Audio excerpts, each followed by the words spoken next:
It's going. Listen, what's going on social media family? Do me a huge favor. Go ahead and like and share this video. Got an amazing guest panel today. I need y'all to share this thing. Like and share it. We're gonna be talking about millennials in ministry. Yep, sounds kind of oxymoronic, doesn't it? Sounds a little scary. I don't know, but share, like, and share this video, like, and share this video, like, and share. Let's get some folk in here and on here. Let's get going. Let's do what we do every Tuesday. Put a little heat to the word on the street. We're about 15 minutes late. Why? Because I'm in Houston and just because we're late. Don't worry about it. Pray, pray. Y'all wasn't praying. That's why this thing is happening like this. So listen, like and share the video. Let's get it going. Let's get it moving. We're about to jump right into it. We're not going to prolong the time. That's what the preachers would say, huh? After they preach 20 minutes, now they're going to take the text. Sir, you've been preaching already. Where we been? Let's go.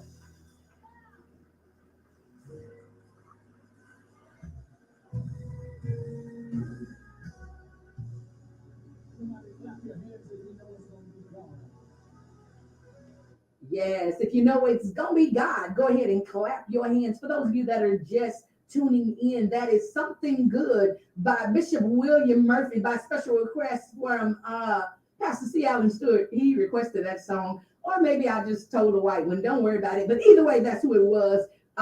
Bishop William Murphy there. And just before that, we had a little bit of Lamont Sanders, I'm Blessed. Listen, y'all, we have an amazing show lined up for you on today. And so we're just going to go ahead and jump right into it. We're going to go ahead and bring our guest into the virtual space. So he is no stranger to Raise Praise 100. He's just Sunday morning preacher over here. He brings the word from Divine Faith Missionary Baptist Church all the way in Birmingham, Alabama. So come on in, Pastor Stewart. How are you today, sir? Hey, Yielded, what's going on? Listen, it's good here in Houston. Something good and something God. My. How you been, sir? I'm good. Y'all getting ready for the Christmas season? I paid my light bill last month, and I paid my mortgage last month, and all the months preceding. And those are the Christmas presents that for my 16-year-old. Hey, So, yeah, I'm with all that. I'm with all that. Yeah, it's not your birthday, sir. They say it's Jesus' birthday, so we're gonna celebrate him and not. Yeah, let's make not giving gifts the norm in 2023. Listen, that's been my norm for quite some time. Thank y'all for joining me for where I've already been. Yes, shit. Mm-hmm. So listen, Pastor Stewart, you have some folk hanging out there in the virtual space, and I'm going to let you do the honors. I'm just going to pop them all in, and then you can do, run it however you would like. All right, so I'm bringing them all in. Welcome to the Fiyah Show. How are you all? What's going on, everybody? Hello. Awesome. All right, Pastor Stewart, introduce this lovely panel here. So look, because of today's conversation, I've reached out to, I done finally got to the age now, Yielded, where they think of me as a senior pastor. That's sad. I used to have hair. That's the first thing. Oh. I used to have hair, and it was dark. I didn't look like Jesus over there, but I used to have hair, and it was black, and all that kind of stuff. So I reached out to some people that I know, social media, young ministers doing big things, preparing themselves, and I wanted to have a conversation with them about ministry. Awesome. And so I reached out to my dear sister and my little brothers and wanted to just sit down with them, and I'm gonna let them introduce themselves. They all up, as we used to say in the church I grew up in, they of age, you know. And it's funny that you call somebody your little siblings. You're usually the younger. Yeah, because I think everybody on the panel is still 20. Oh, praise God. Wait, my Jesus, little siblings. You said what? He said still 20. I said 7.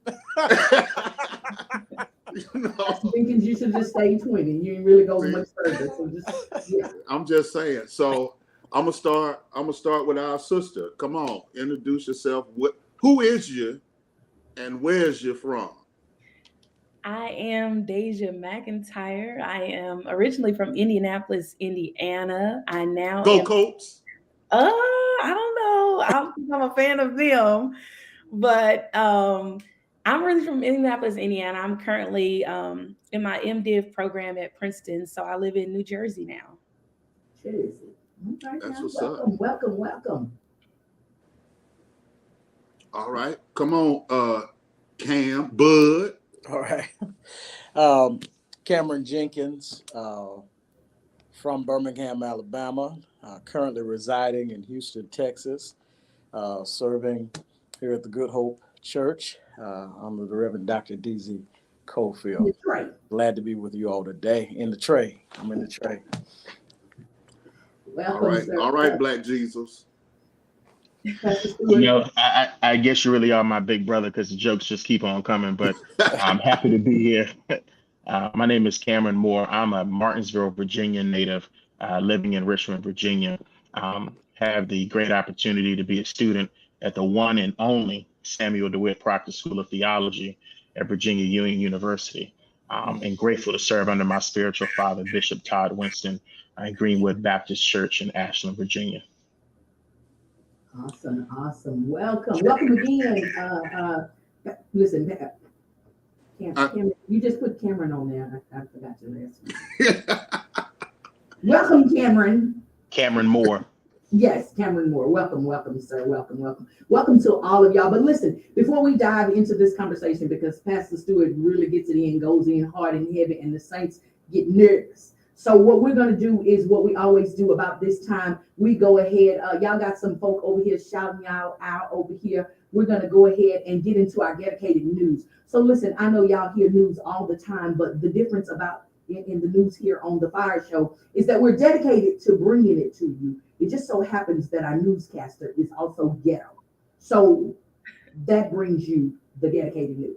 Is that all right, Pastor Stewart? Are you here for the dedicated news? I'm here for it. I'm here for all of the shenanigans today. Okay, all right. Well, we going in with it. I'm glad you agreed because we was going anyways, but I'm glad you agreed, sir. Mm-hmm. All right, we're going in with it.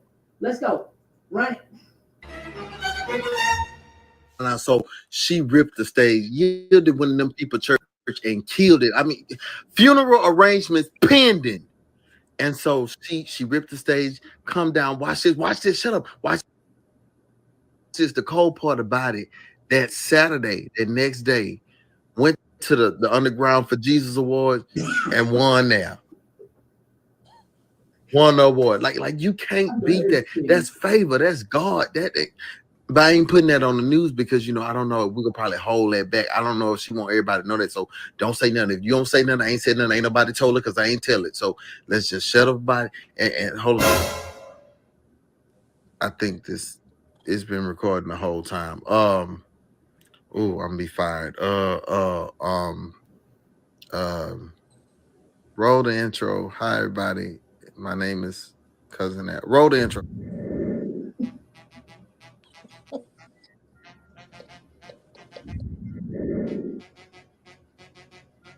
All right, so let's jump into the top 3 news stories of the week. Look, number 3, Christmas is upon us. Y'all may as well get into the Christmas spirit. Y'all kids at the school, y'all know I teach 5th grade. They already have high expectations. Talking about their mama go let them get their nose pierced. Their mama go let them get all this jewelry. Different places like Zales, their grandma buying them a puppy, their daddy getting out of jail and getting them crab legs. They have high expectations, and I hope y'all can meet that expectation. But take your kids out and show them the Christmas lights. If you go to Prestonwood Forest off 249, you can see some great lights. Zoo lights at the Houston Zoo is a great place to go. Get out there. It's already feeling cold and Christmassy. That's a word, Christmassy. Like, you know, What in the world? like, you know what I'm trying to say. It feeling good. So get out there and, you know, let your kids enjoy themselves. Don't neglect this time of the year. We only get it once a year. So get out there and enjoy yourself and have a very Merry Christmas. Here are a few sites that we've seen.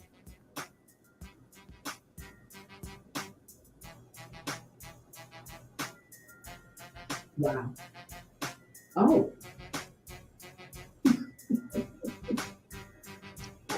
Cousin Air. So yeah, it's a beautiful sight. What? Speaking of things that you can do with your children, Make these jokers mine. Let me tell you something. Make them act right. We have seen parents take up for their children for years and years. And finally, this past week, we saw a mother who was not siding with her child. Instead, she's siding with the teacher, and what the teacher said was right from wrong. And when the child decided to do wrong, she let the teacher handle it. And so let me just show you the video so you can see this. I'm telling you, this woman right here is the Harriet Tubman of mothers. She coming and helping us, y'all. She helping us teach. And I feel the glory cloud above me. I feel the glory. I feel the glory. Let's look at the video. My daughter teacher called me and she said, "Hey, I'm just calling because, they're supposed to turn their phones in and receive them back at the end of the day. And I caught your daughter with her phone." She's 11. "I caught your daughter with her phone, and she said she didn't have the phone. She just had the case. Later on, I found out that she actually had the phone. So I took the phone, and I'm going to give it back to her to bring home. But if it happens again, we're going to keep it." I said, No, that's not going to happen. Let me tell you what's going to happen. I said, "You're going to take that phone and you're going to keep it." I said, I don't care how long you keep it. It can be for 7 days or 30 days. That's your discretion. Because what she needs to do is learn to respect you. And she needs to learn to stop lying to you. So, yeah, that phone is yours. We laughed at it. When I tell y'all, I am so impressed with this woman. I am so happy to see this come across my timeline. Thank you for whoever sent that to me. Claudia, I think you sent that to me. Thank you. Because this is what we need to see. Parents holding their children accountable. This is rare. And let me tell you something. This woman right here, I entered her name to get a Nobel Peace Prize. I put a picture up between Obama and Jesus in the living room. And I want her to get a Kennedy Center honors if she can sing. She needs something. She needs every award they got. She needs to be at the Underground Awards next year. So I'm just telling you right now, this woman really, really has impressed me. And if we had more parents like this, kids would do better in school. All right, and the number one news story of the week, and this is a video that has gone viral. And I want to know what y'all think, Yielded. I want to know what y'all think about this. A lady went over to her neighbor's house and she knocked on the door and said that his lights were affecting her sleep. And so he talks to her and he shows her compassion. He explains, that she's pretty much putting on, but at the same time, he's telling her, I understand, I can cut the lights off. And he shows her compassion and love. I want y'all to look at the video, because if we had compassion in this world and just real conversations, a lot of this killing, a lot of this, animosity, maybe we can get rid of it. So check out this video real quick. I want y'all to see this. It's cracking, baby. Okay, last night. Can you turn those lights off? Which ones? The ones that are keeping me awake at night? Which ones? Journey, I mean, the rope lights aren't keeping you awake. What? The rope lights, are they keeping you awake? Yeah, I don't mind it. Keep them on till, 10 o'clock. Journey, we went through this before, sweetheart. What? We went through this before. With the rope lights, they're not in your window. What? The rope lights are not in your window. Honey, I have to put pillows over my windows so I can sleep. With those rope lights on, Journey, Yeah. the cops came and they looked at the rope lights. They said they're not shining in your window. But I'll do you this. I will turn them off at 10 o'clock for you. Okay? Is that okay? Yes, ma'am. I'm sorry. No, you're fine. I got you. I don't mean to be a mean neighbor, and I want you as my neighbor. I got it, Journey. All right? See what I think what it is, Journey? I think you just need to come over when you're lonely and talk and have some food and some wine. How about that? I'm sorry. So, I just felt like that story was great. It was so positive. It was so heartfelt, because he didn't get too upset. He didn't, go after her. He didn't, take it out on her. He knew that this woman really just needed somebody to talk to. She just needed a reason to interact with another human being. So why can't we be more like that? Why can't we give each other grace? I believe it'll help with all this killing, all this shooting, all this craziness that goes on in the world. if we can get to a point where we can say, hey, you know what? This person isn't mad at me. They're taking it out on me, but guess what? I'm going to love them in spite of, and I'm going to make sure that I show them some compassion. What we have to get, especially in this Christmas season. I challenge everybody, hug 20 people this week. All right. This has been your dedicated newscast. Yielded back to you in the studio. Wait, yielded. Two things. I don't even know if this is true or not, but the first one I know is true. Did y'all see Jamie Foxx's house?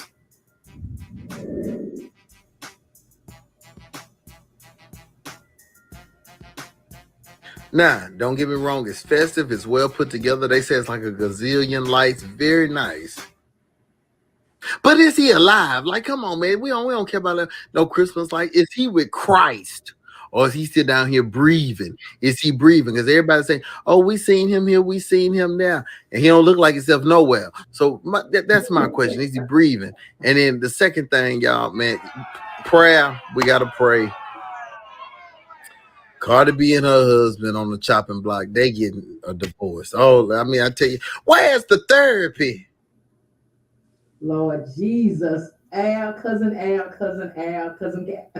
Listen, that has been your dedicated news. Unfortunately, Al is unmedicated, has no desires to be medicated. And yeah, he slid a little something in. I'm going on and share that with y'all. So your girl Gilded was nominated on the Down for the Underground Awards here in Houston, Texas. Yep, sounds just like that. It is Down for the Underground. So it was a secular platform, was nominated for the Host of the Year, and actually won that award on Saturday. So I'm super excited about that, to be recognized on a secular platform. That means I'm doing a little something. But anyways, enough about that. We're going to move right on into this thing. Again, welcome back. If you just got here, we've been here a good, I'm not going to say 30 minutes because we was late too, but don't worry about it. We're here now. Pastor C. Allen Stewart is here. He has his panel of guests on today. We're going to dig down into this conversation. Pastor Stewart.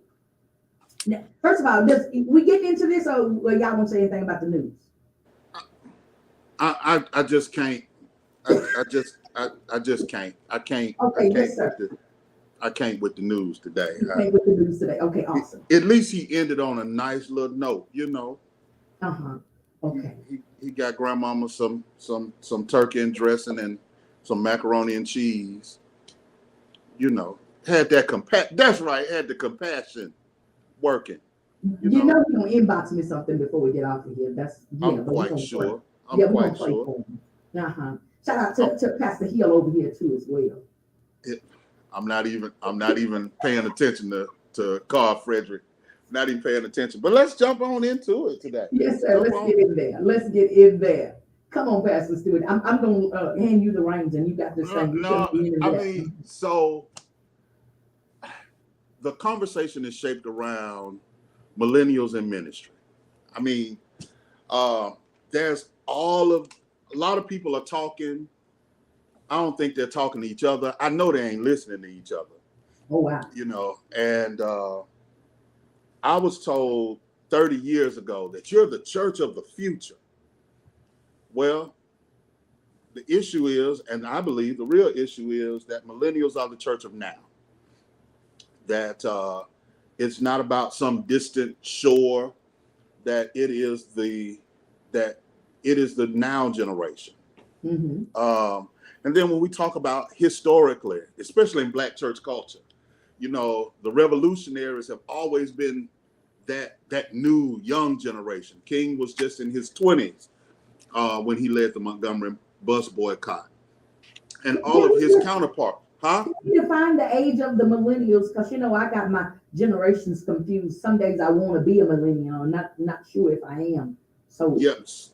So just for the record, if you don't remember the rotary phone, you could be a millennial. Okay. All right. If you don't remember having to get up to change the channel on the TV, you could be a millennial. So if you don't remember when TV went off and they played the Star Spangled Banner, two at the bottom are confused. Rotary is like when you stick your finger in there, you got to spin it around. You can't mess up, because if you mess up, you have to hang the phone up and start all over again. Yeah. Okay. If you owned a beeper, Beepers. Oh, wrong thing. if you owned a beeper, you are not a millennial. Okay, so I'm not a millennial. Okay, Yeah. yeah, Yeah. all right. So that's If like you remember the payphone, if you remember when people actually got out the car and used the payphone. I'm not a millennial. Okay. Yeah, neither am I. Look. Okay, so that's like 27 up to maybe 42-ish, 3-ish. Yeah. That's too far. 1981 to 96. And Leave it to. I might be a Gen Z or one of Yeah, them. so And Gen Z. So we're talking millennial, late millennials, Gen Z. Yeah. Pastor Hill, I don't believe you. I was out of school during them years, so Yeah. You are not a millennial. you sure? I'm positive you're not a millennial. Yeah. I don't like how I feel about this. Yeah, Okay, so I'm not in this conversation anymore then. So, but more and more younger ministers are coming into the field, and a lot of them end up frustrated because they have a hard time finding a place and knowing where they fit and what their ministry is and where they fit into the whole dynamic. So for my last time on the Fiyah Show in 2023, Oh yeah. I wanted to have a conversation I wanted to do with millennials and Gen Zers what I wished my mentors had done with me. Sit down and have a conversation. And so where better to do it than on the Fiyah Show? Mm-hmm. Listen, so for those of you that are watching over here, please feel free to go ahead and, you're in the choir stand. You're able to comment and talk like you do when preachers preaching. It's fine. Pass sandwiches, chips, all that good stuff. So please drop comments. We want to interact and engage with you. We'll give you an opportunity a little later to call in and talk with us. So yeah, hang in there. Come on. So just to start this conversation, everybody has somebody you look up to. Everybody has somebody that you want to pattern yourself after. So my first question to this group of millennials / Gen Zers is, who are your ministry idols? Like, who do you look up? When you think about ministry, who is that person for you? And in no particular order. So let's just jump on into it. Who's that person for you? Come on, Minister Deja, ladies first. I would say for me, I couldn't say just one. I have multiple influences. I'm new here to Jersey, so I'm definitely going to say my pastor for various reasons. Dr. Gina Stewart, Reverend Allison Henderson Brooks, Bishop T.L. Penny. These are all Dr. Ruby Holland, Pastor Tolan Morgan. Like, even if I was to go into men, there are plenty of men as well, but definitely right now, I guess in the season of my ministry, there are women who are most influential to me for various reasons. I suppose the way they handle people in ministry when I say Dr. Ruby Holland, her voice, I have a very high pitched voice. I think one of the struggles as a preacher and being a woman is kind of like being comfortable in your voice and who you are. And so I think Dr. Ruby Holland, when I was introduced to her, hearing her high-pitched, very high soprano in the heaven voice really inspired me because I was like, I wasn't comfortable with my voice. So hearing her and being able to watch her, and she's a powerful preacher. So those are just a couple of the people who influence me and I look up to. And if you want to say idolize, sure. Okay. Come on, bud. So what I will say is I'm grateful to just have a gumbo of just pastors from different denominations. And so I've always said I've got the best of all three worlds: Pentecostal, Methodist, and Baptist. And so I start off with he sleeps with the Lord now, the Reverend Dr. Erskine Fosh. Yes. And at one point in time, he was our pastor. Ray Coleman, who was at Metropolitan AME, Birmingham, Alabama. Then you go on to my college pastor, Dr. Walter Ellis, who taught me about presence. He just, one of the coolest guys I ever met in my life. You never seen the guy sweat, right? Tim Woods, my pastor in Birmingham, who taught me just the art of presentation, preparation, delivery, all of that intentional stuff. And even now going on to Dr. Cofield, who's very intentional about discipleship and revitalization of churches and communities and how to be a better pastor to the people. And so, and then I came, and among those, those seminarians like Joseph Evans, who was dean of Morehouse School of Religion, and those brothers like that who just Keith Slaughter, who's crazy, but but got an amazing mind, right? And then I can't forget Grandmama. Exactly. Exactly. Grandmama was one of my first theologians before I knew who were Tim Woods or DZ Cofield, all them folks. Grandma was sometimes the only theologian in the house, and she didn't know about soteriology and all that stuff, but she knew how to put that thing together, and that forms where I am now. Okay. Brother Moore, Cameron, what's up? Who's the influencers? Yeah, that was such a good point. My parents and my grandparents, sage theologians, whether they know that they were or not. And you'll find, as I'm in the seminary journey, the things that they said are tried and true. They've not been disproven throughout this seminary experience.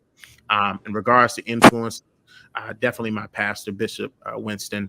I don't even know if he can get upset or get angry. I've never seen him flustered in any way, shape, or form. So he has influenced me in a positive way on how to navigate life, and particularly life's challenges.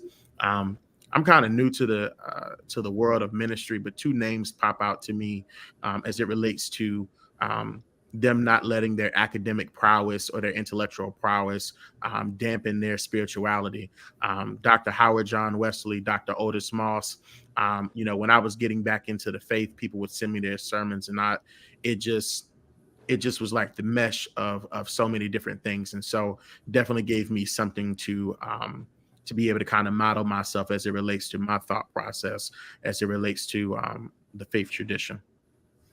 So, I heard all of, when you talk about Otis Moss, are you talking about Otis Moss III or Otis Moss Jr.? Otis Moss III.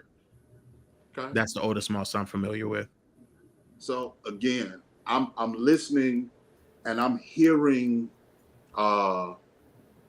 people who are now, and that's great. So how are you leaning into those influencers? How do you lean into those influences? Is it their work towards social justice? Is it their work toward liberation or womanist theology? What is that? How are you leaning into that space? You say these are your influencers. So how are you leaning into that space? I suppose I am heavy on observation and studying their preaching. That is a big thing. I think now being introduced to a different realm of preachers. You got preachers who are folk preachers who just know, and they know they called, they've been in church all their lives. And then you got some who now are entering into the field of seminary and all of these different, being educated now. And so for me, there is two very different preaching styles. I was always brought up on just the folk preaching. Education, being called, was just all you needed. Education wasn't that big thing that you had to have. I grew up in a very traditional Baptist church. And so I had an old pastor who just now being inspired by those who actually were under him going to school, decided to say, hey, look, I'm going to go do this. I'm not too old for it.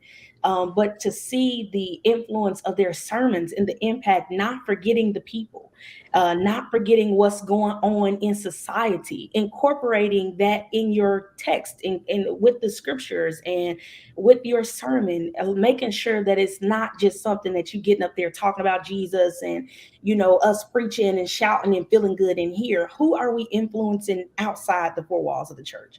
And so that giving the voice to the people that don't have a voice, that is one of the biggest things that most of the preachers that I am influenced by do, whether that be womanist theology or liberating those who are still in bondage that don't even know that they're still in bondage, because it's something that they're so used to and familiar with that it doesn't look like bondage to them.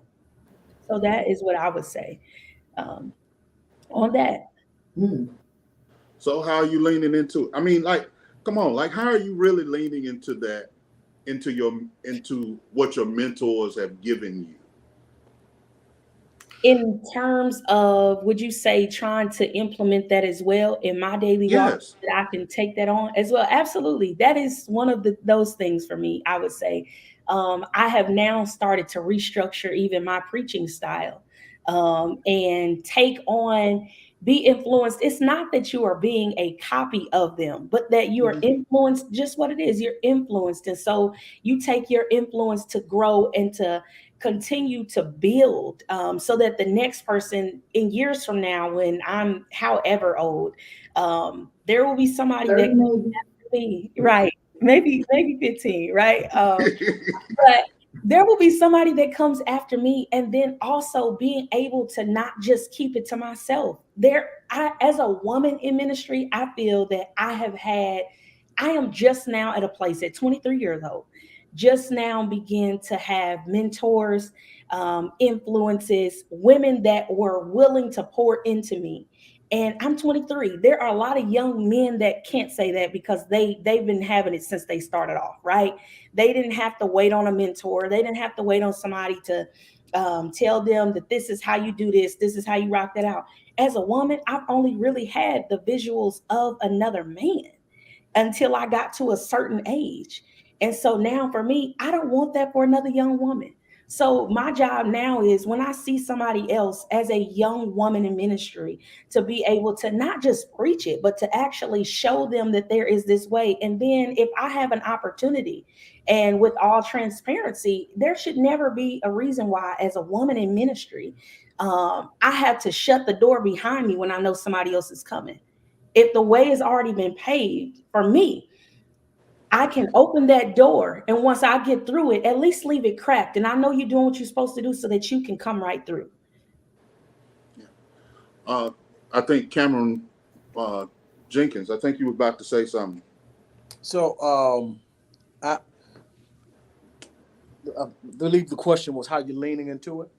Yes. So for me, all of my mentors and influences serve as a launching pad, a framework, but I still got to build a house, right? They give me a journey by which I can lay down brick by brick what fits my call and what God has called me to do. They can only be them, and I can only be me. I can mess up them 20 times over, but I ain't never messed up being me, right? And so how I'm leaning into it now is, even as I'm serving here at Good Hope, I'm being stretched to think wider, broader. To last week I wrote two documents on how to establish your preaching team and your teaching team, and then how to become a member of your preaching team. The next phase of that is how to do that in youth ministry, and then and so it's just but it's making me a producer. Dr. Cofield is a church consultant, and not 90% of what he's doing on the road is consulting church after church. And so you can't be under that and that not fall on you, right? And And for me, I love systems and operations, as we've spoken before about. And so now it's given me the opportunity to lean into that. And he's challenged my preaching to say, hey, man, I understand, when I first got here, he said, you're a slave to exegesis. And so I said, well, okay, good. I'm rejecting. And there was a part of me that wanted to reject that because it's like, good. I'm doing what we're trying to get others to do. But what he's trying to move me towards is exegesis that pulls in a prescriptive message for people. So I'm not, and it hit me when he told me one day, he said, great message. He said, but all I heard was David said, David said, David said, David said. He said, David did, David did. He said, and I just wondered, when were you going to talk to me? And for me, it shifted the paradigm for how I look at a text. My lens became refined. And so that's kind of those things I'm refining, and I'm grateful for it because in the end, man, it just makes for a greater presenter, churchman, and preacher pastor. So, Cameron Moore, tell me something. Do you believe that your influencers, Deja talked about, not having someone that was ready and willing to pour into her. Do you think that your influencers were prepared for you, for this young returning churchman with a call? Were they ready for you? In some ways, yes. In some ways, no. And I think the yes is that to the point earlier, there's no shortage of mentors for any man who decides to go into ministry. I think the challenge comes in regards to, at least for me and specifically my call, practical and applicable ministry. And so because of my experience in the nonprofit realm and a bunch of different places in the, as it relates to the social determinants of health, I don't think a lot of people are prepared to actually do something that's project based. And so as it relates to that, I think that there is some readiness as it relates to someone taking over the reins, doing church as church has always been done. But when it relates to like a grassroots movement, and doing some things as it relates to, the point was made in regards to people not even knowing that they're in bondage, and kind of getting out in front of it and doing that outside of the four walls that we know as the building. I don't think that there was readiness for that. Wow. That brings me to a question to Pastor Stewart, just kind of even with what Cameron was saying there. What have been some of the challenges as millennials with adjusting to or sticking to the traditional ways of the church, and how have you addressed those things? So I know you say you're project based, you grassrooting a lot of things, but I know the church of old had church structure, church rules, church stuff. How has that been an issue in being able to be Deja and Cameron of today in your own personal ministry? And how have you addressed it? I mean, I'm trying to find the verbiage to say it. We ain't gonna tell nobody. It's just us and the rest of the world. Ain't nobody here but us. Nobody here but us. Everybody else. Right. Everybody else. Right. It's been extremely challenging and frustrating, almost to the point where it makes one not want to do this. And I say that because when you have conversations with the seasoned saints, it's difficult to get them to recognize what is just dogma and tradition, and not necessarily what is true purpose and true passion and true ministry. It's extremely frustrating. I mean, I've had moments where I have been quite honestly just livid, because it to me, I need to be doing something. I need to do something that is going to not necessarily have an immediate result, but I need to know that when I lay my head down on the pillow, I've done something to move the needle in some regard. And that's just not going to be found in a lot of different places, which is why I tell people we have a lot of social clubs, but we don't have a lot of churches. Whew. And Say so that one more time for the saints in the back. Of the Hebrew saints with the bell tone. Say it again. Speak into the microphone. Say it with your chest. You know, we have a lot of social clubs, but not a lot of ministries, not a lot of churches. You meet at the same time every single week and you do the same thing, but you're not doing ministry, at least not the ministry that I see Jesus did. And so I think that we have to have a real and honest conversation, with each other, but most importantly with ourselves about what is the intent and motivation behind what we're doing. And that has kind of just been what I've done to be able to sift and kind of decipher who I'm going to be really able to do ministry with or not. Cam, I want to just tag on to that, because when you look at the boomer generation, which really built the church that we're living in right now, the oldest boomer in 2023 turned 77. The youngest turned 59.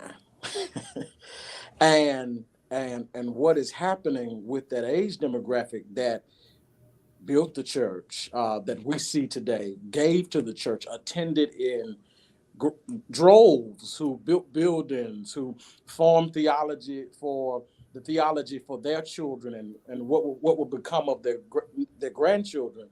That generation is dying off. I was talking with a group of young pastors today, and one of them mentioned, as I was sharing that information with him, he mentioned he buried 7 boomers this year, right? And that church is transitioning.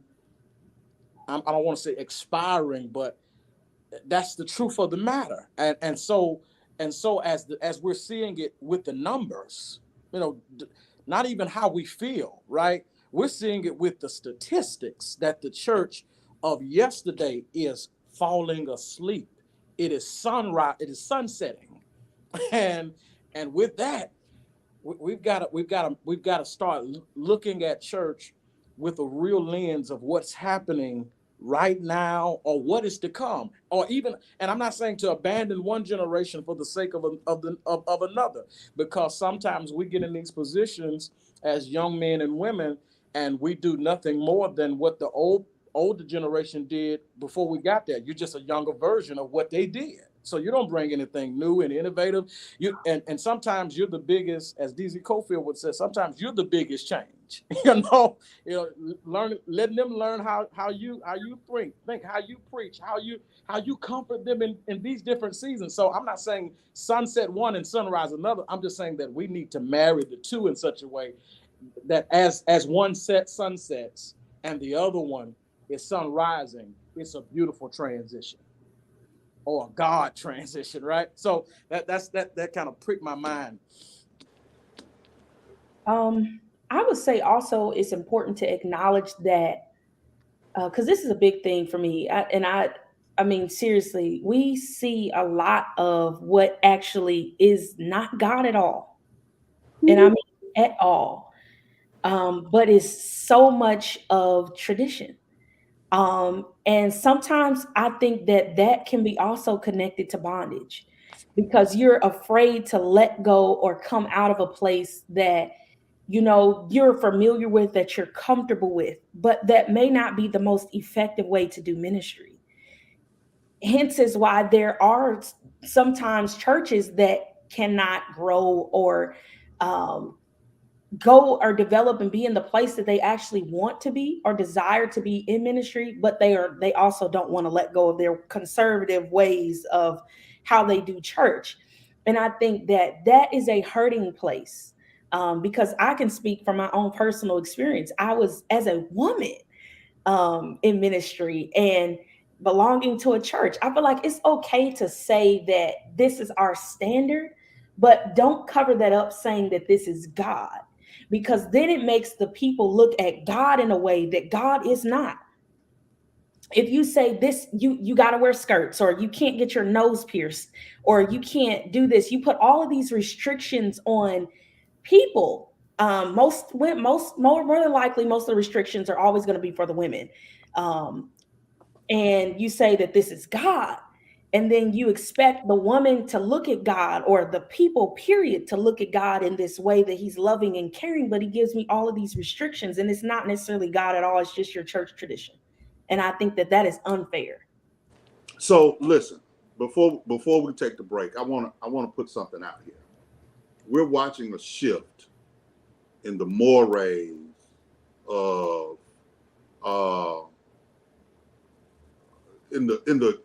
in the fabric of society, in the mores of society. We're watching as society becomes more salacious. We're watching the encroachment of a less stable society, because I believe, this is just me now, I believe that the church has left the weightier matters undone. That we've left some of the weightier matters undone. And again, I'm in an interesting spot. I've gone from being the youngest in the room to being part of the next of that old guard. And as I'm watching, I'm looking and I'm seeing and I'm hearing in the voices of the Gen Z and the millennial voices, my 20-something-year-old preacher self. And it's almost scary, because sometimes I'm hearing, well, we need to cast off restraint. And I know that's not what this group is saying, that we need to cast off these restraints and these things and give way and give vent to this, that, and third. But here's my question. Is it not the responsibility, or have we changed so much that it is not the responsibility of our faith ground to offer to us a way to experience liberty in light of our God? There's a word all of you should be familiar with. How do we have the imago Dei Christos, have a sense of self in light of who we are in Christ?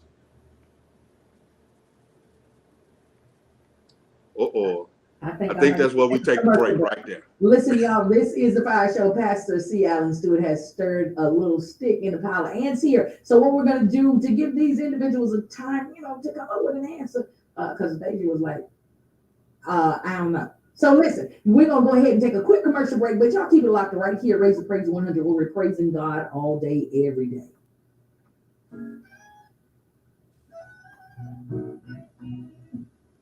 All right, y'all still live now. I didn't make that disclaimer to y'all earlier. The people can see y'all cussing, okay? They can see. That's why I sometimes go off, but I see the wheels turning. I'm looking at I done messed up some people. I see the wheels turning. My little sister over there, she said, I done bumped into something. She blinked by 3 times before you could finish that question. She's like, no, I was really trying to see where he was going to go with it. So I'm thinking to myself, so how can we really? Yeah. Don't answer yet. We got to get back. I need you to, since you want to be Michael Eric Dyson, I need you to put that question in the chat so I can refer to it. No. I think off the top of my head, no. In light of y'all who are watching in the quiet, in light of, that's what he's saying, Cam. He having a senior moment he can't remember. that part. The sad part is, for those of you who are watching on Facebook, when I met Cameron, he was 13. Cameron Jenkins was 13. I was years old. and again, young up and comer.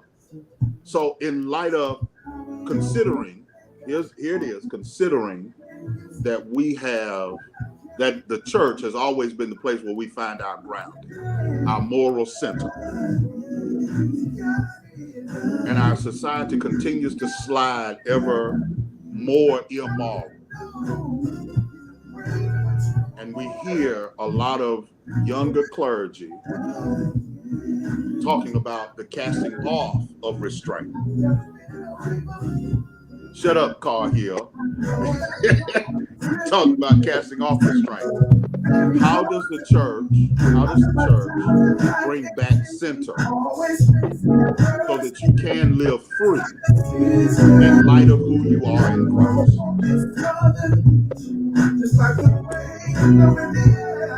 Is that better? I told Carl Frederick, I asked you to come on in. I told you that you could come on in. Don't sit, don't be a bully. Don't be a bully from the choir stand.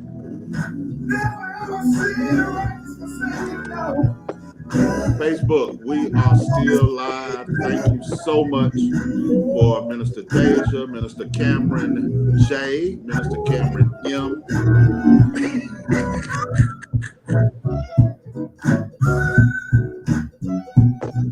Live free and the Black Church.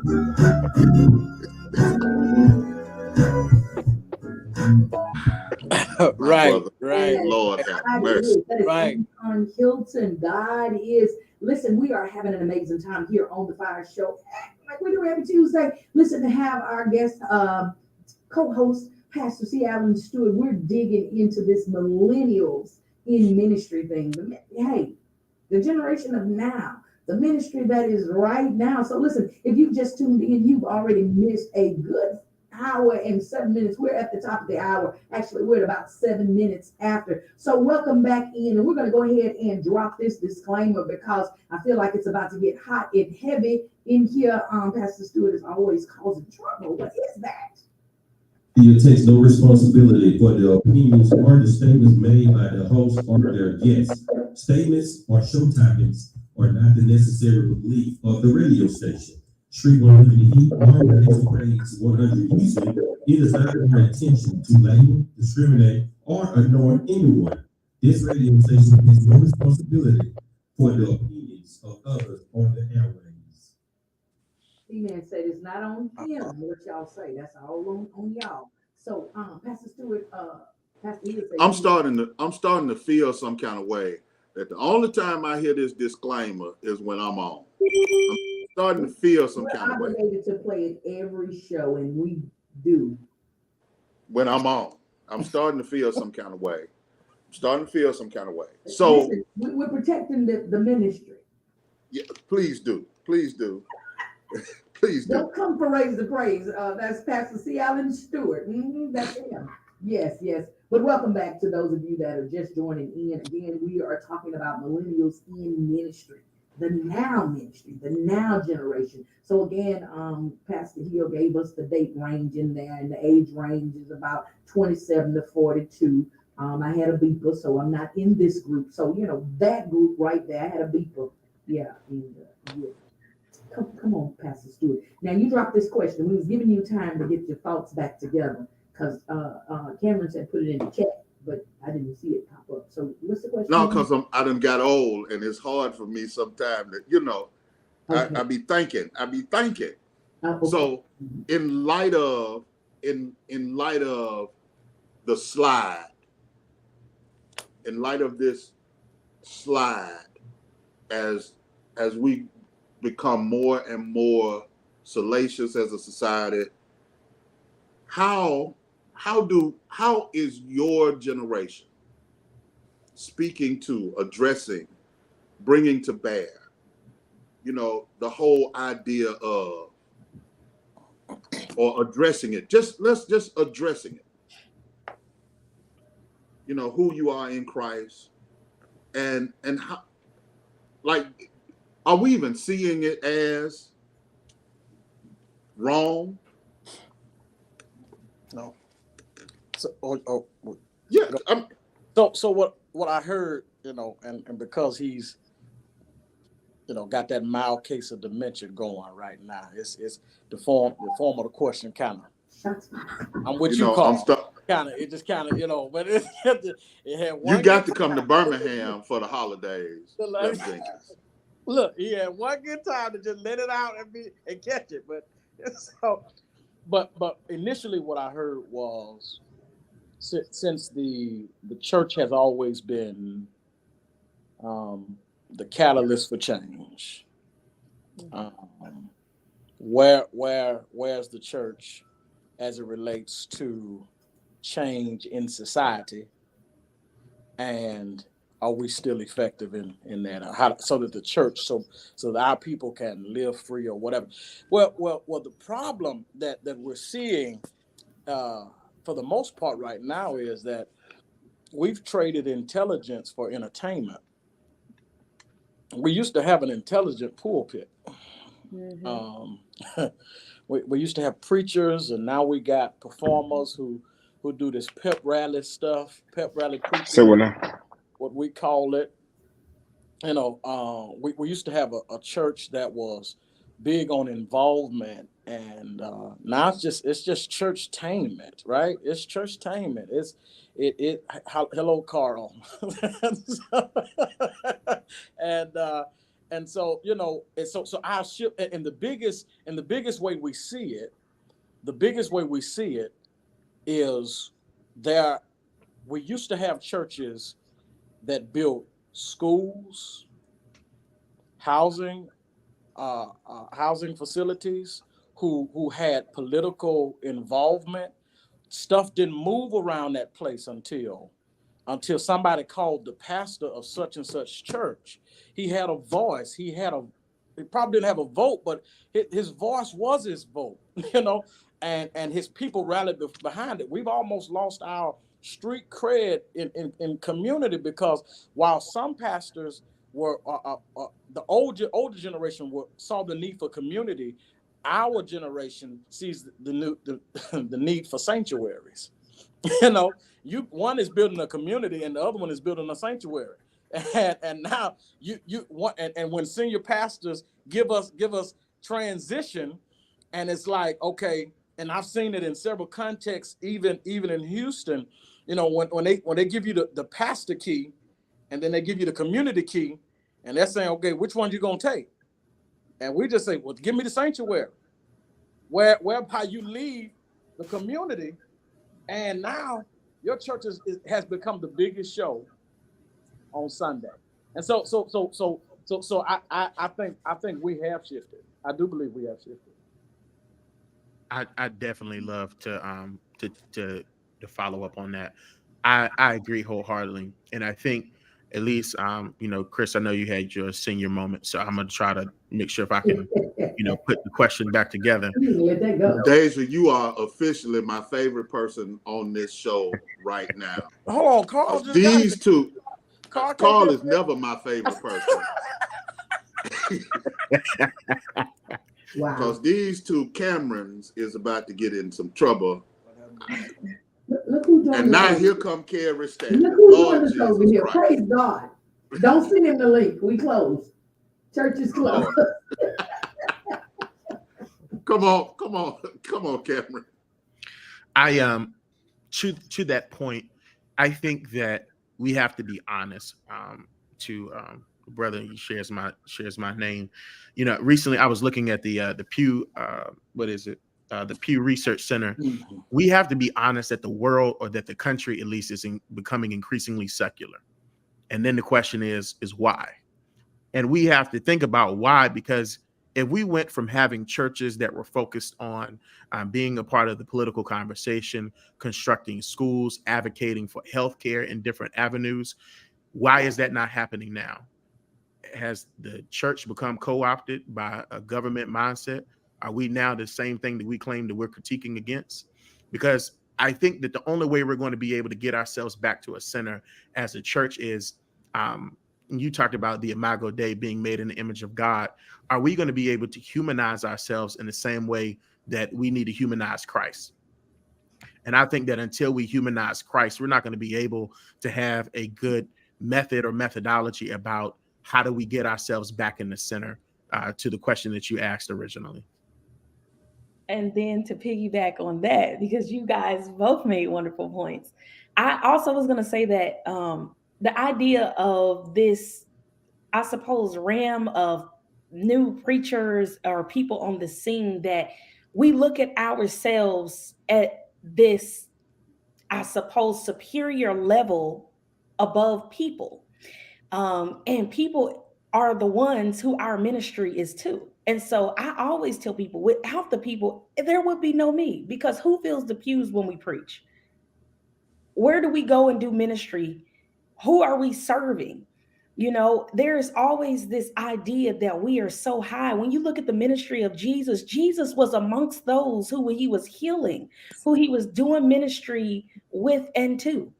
There was never this notion until Jesus wanted to go off and be refilled in prayer that he was going off by himself. He was never in any facet looking to be that grandiose person, you know, didn't have to look and be this certain. He was very lowly. There's this idea that we look at ourselves as more than, and the care for people has shifted. I seen during the pandemic, I watched churches and tried to see what is it that the church was actually doing for the people during the pandemic. You know, what minute, instead of us trying to keep our doors open, what were we doing for the actual people?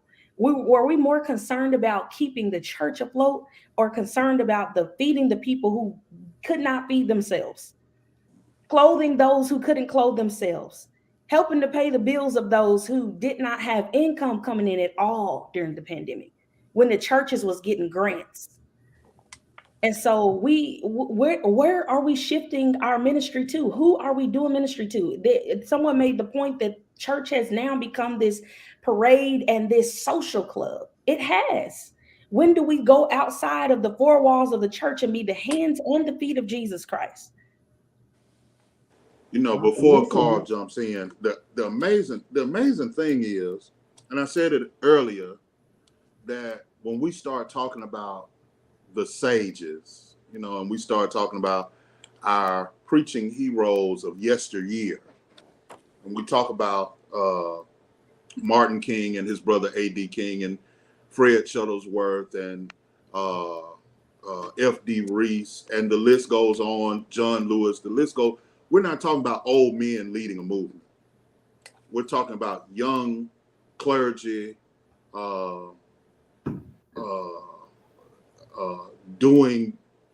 daring to dream, right? Daring to say, when I look at what God's word says, when I look at where the church is, you know, and let's be honest, especially those of us, two of us that are from Birmingham, we know the story.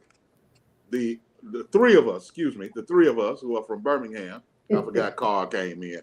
The three of us that are from Birmingham, we know the story that the old guard at the time did not want King marching in Birmingham. They didn't want Fred trying to enroll his kids in school. You know, we know the story. We know why there was no major march in Atlanta, Georgia. You know, why there was never a demonstration in Atlanta, Georgia, because Daddy King said, don't bring that here. Go do that somewhere else. Don't bring that here. So is it not, and I hate to be the Bible beater, but is it not what the young generation is supposed to do? Dream dreams and see visions?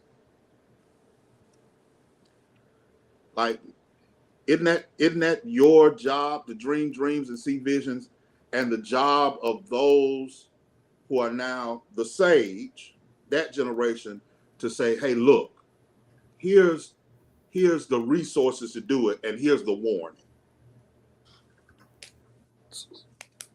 Right? Go ahead, Cameron. Come on. So I've been reading a book called Seven. What is it? Future Church. And you know, he put one on his website, and then came out with the books, 7 laws or whatever, 8 laws to, and what he was talking about was, in 2023, he was talking about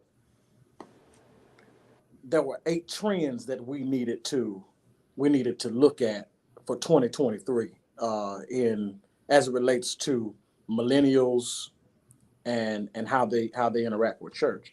One of the challenges he lifts up is some similar to what somebody else said, there's not space made for millennials. And just think, you all, Carl and Stewart, you all know Birmingham.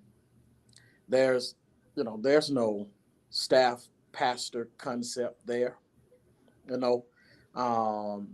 doesn't exist, right?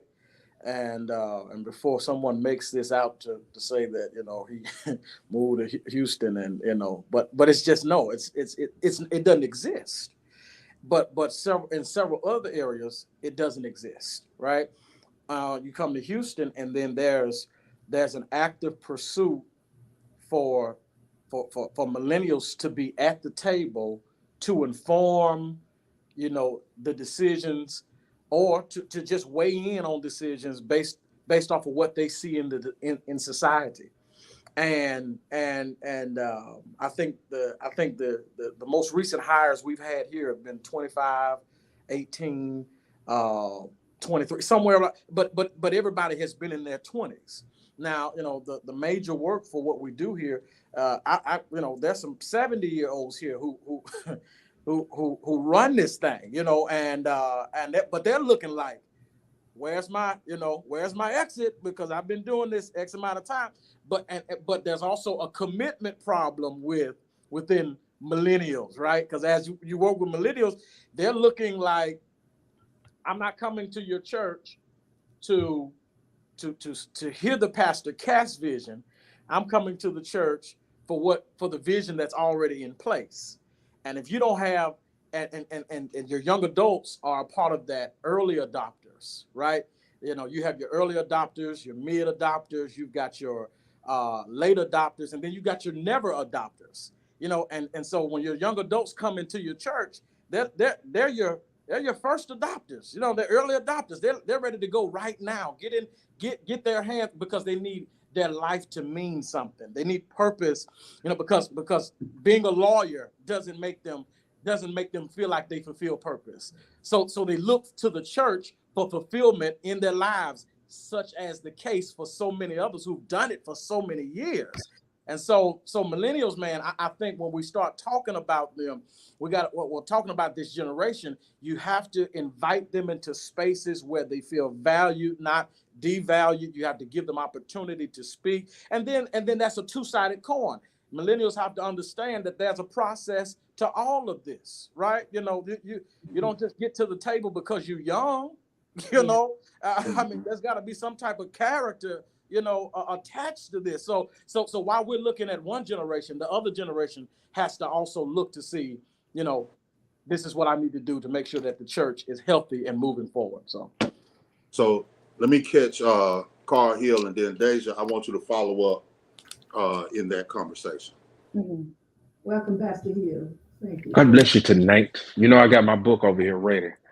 So we don't do that anymore. No book tonight, Carl Hill. We don't do that anymore. We're ending the year. we don't do that around here.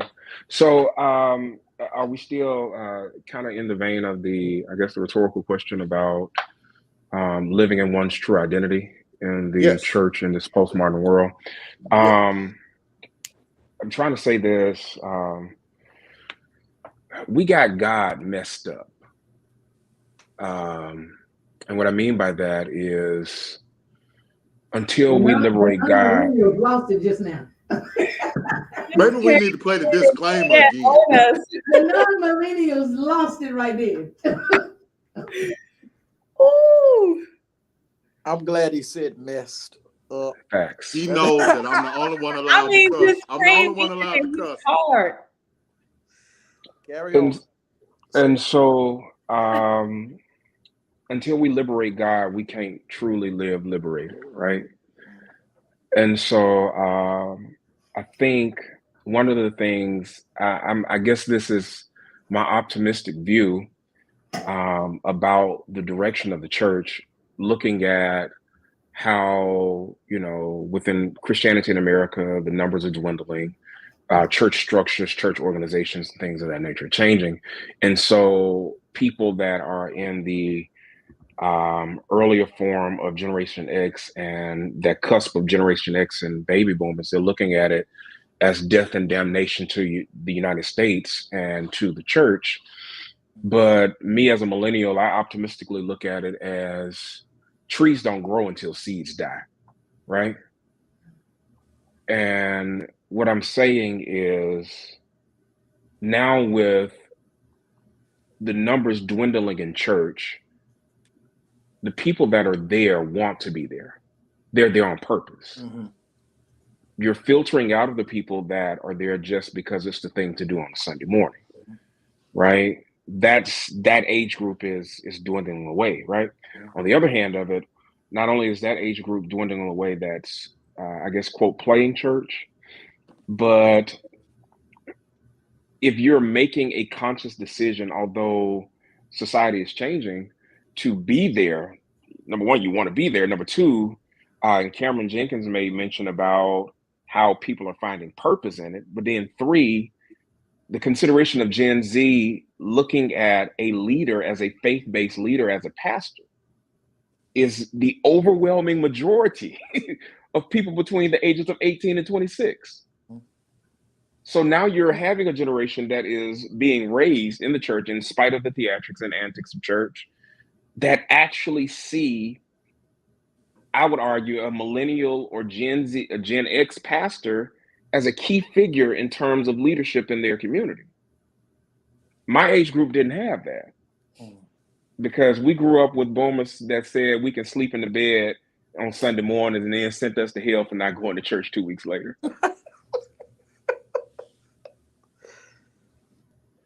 So optimistically, and I'll say this, I think the mindset of Gen Z and then Generation Alpha, which is coming right after Gen Z, they have a different worldview, right?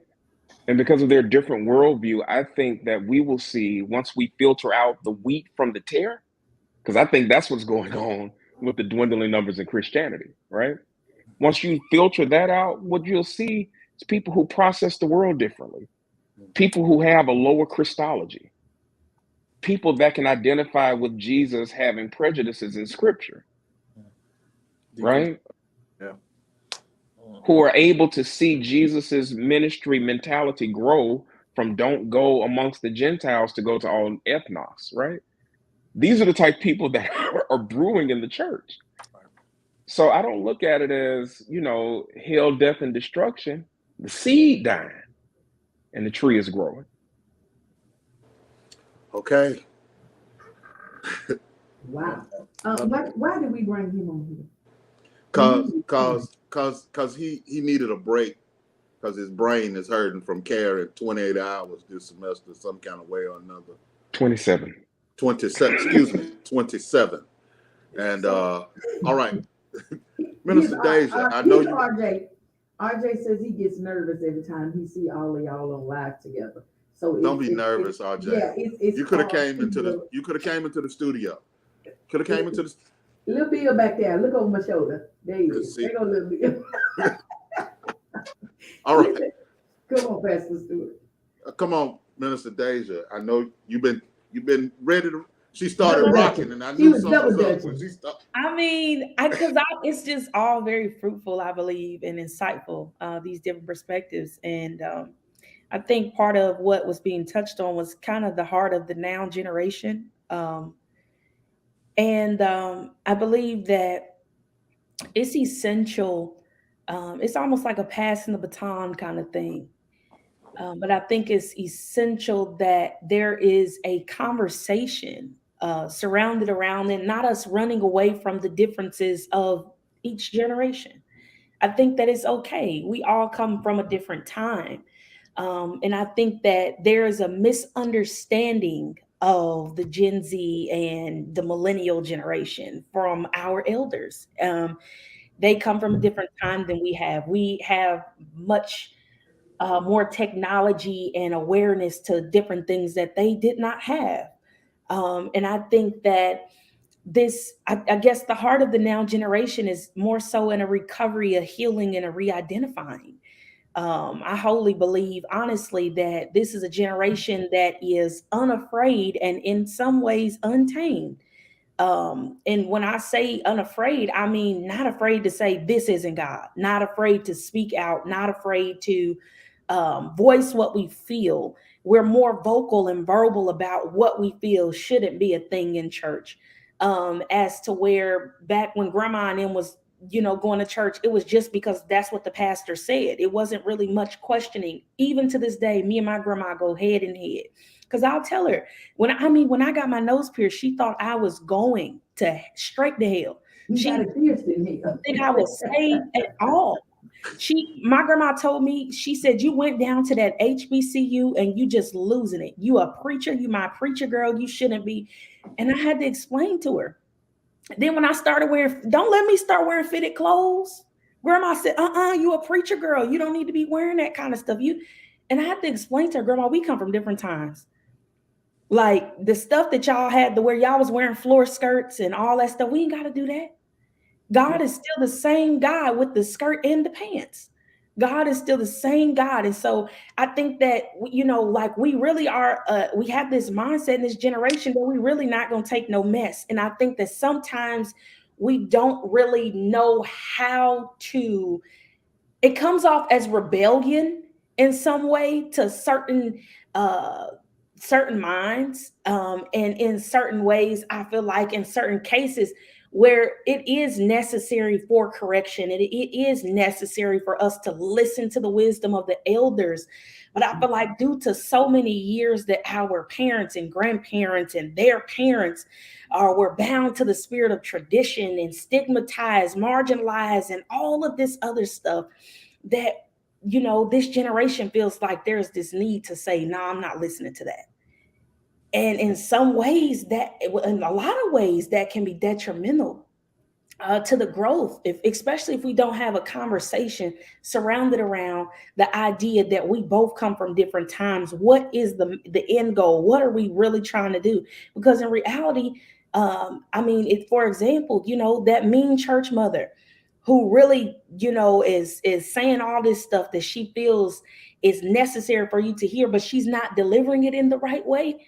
She really just trying to let you know that she loves you, and our generation don't understand that because we're not used to, you telling me I'm completely wrong for this or completely wrong for that. So I really feel like, we've, kind of danced and had restraints and had all of these different restraints put on us. But then it's like, we don't really have the conversation around the idea of the end goal and that we're all really gearing towards the same place, just in a different way and with a different language. See more. What you gonna say? It's been talked about in a lot of different ways in regards to the marriage or the collaboration between generations. And, it's something that I struggle with because I recognize just how difficult communication is with people whose existence or reality is so far different than yours. And there are some positive things to glean from different generations. I think the task at hand is how do we do that in a conducive way where everybody is heard. And I think there's too many times or too many conversations where people are talking, but nobody is necessarily listening. And what is beneficial or what's conducive to take away from each generation. It was mentioned earlier in regards to my brother who talked about in regards to having those conversations and having everybody at the table, and what millennials need to understand when they come into the room and having to earn that seat, and then also for older generations to be able to learn from them. But I think it still goes back to intent and motivation. Why are we doing this? Why are we here? There's so many colleagues that I know that have been sitting and waiting for different positions, but there's some people who don't want to let them go, and for what? So I think that, again, it just boils back down to intent and motivation about why people are involved in ministry and what's the most conducive way to move forward with both generations or all generations included as well. because it's for everybody. That is. I think we need to take a breather. Listen, I'm gonna say this before we go on commercial break.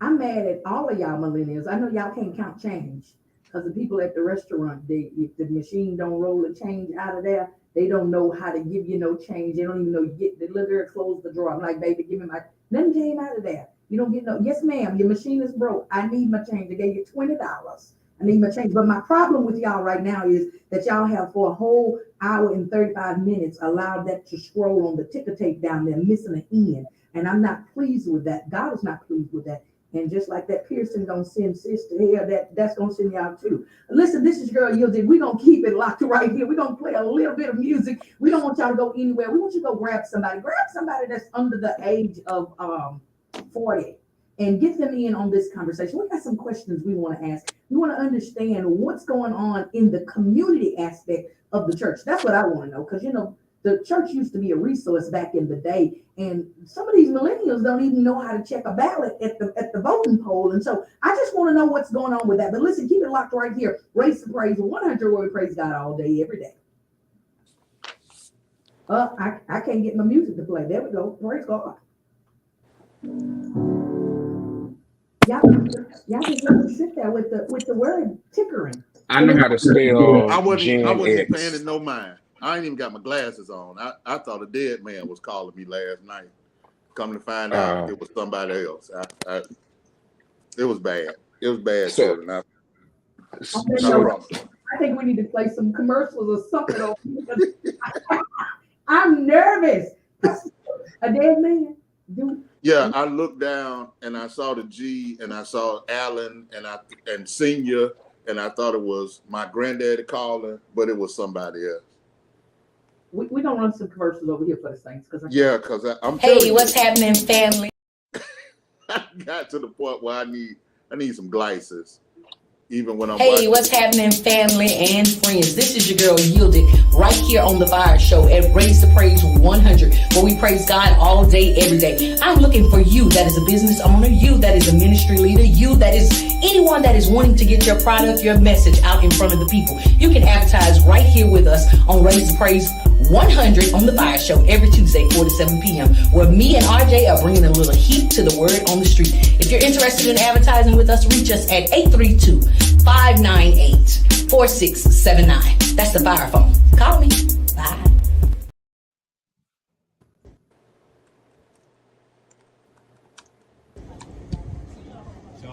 Hey, listen, it's your girl Yielded, still out here in these South African streets. Man, taking in the culture. We're here in Soweto. Listen, the home of Nelson Mandela, the home of Desmond Tutu. Man, the only street in the world that houses 2 Nobel Peace Prize recipients here in South Africa. So wait, in the whole world, y'all, Desmond Tutu, Nelson Mandela, 2 Nobel Peace Prize recipients. Listen, I'm taking in the culture, man. We're doing what we're doing right here in these South African streets. It's your girl Yielded, Raise the Praise 100, doing what we do. Praise God all day, every day. It's the Fiyah Show, where we put a little heat to the word on the street. Just so happens to be in South Africa. I'll be back. Y'all keep it locked. All right, we'll see you. Bye.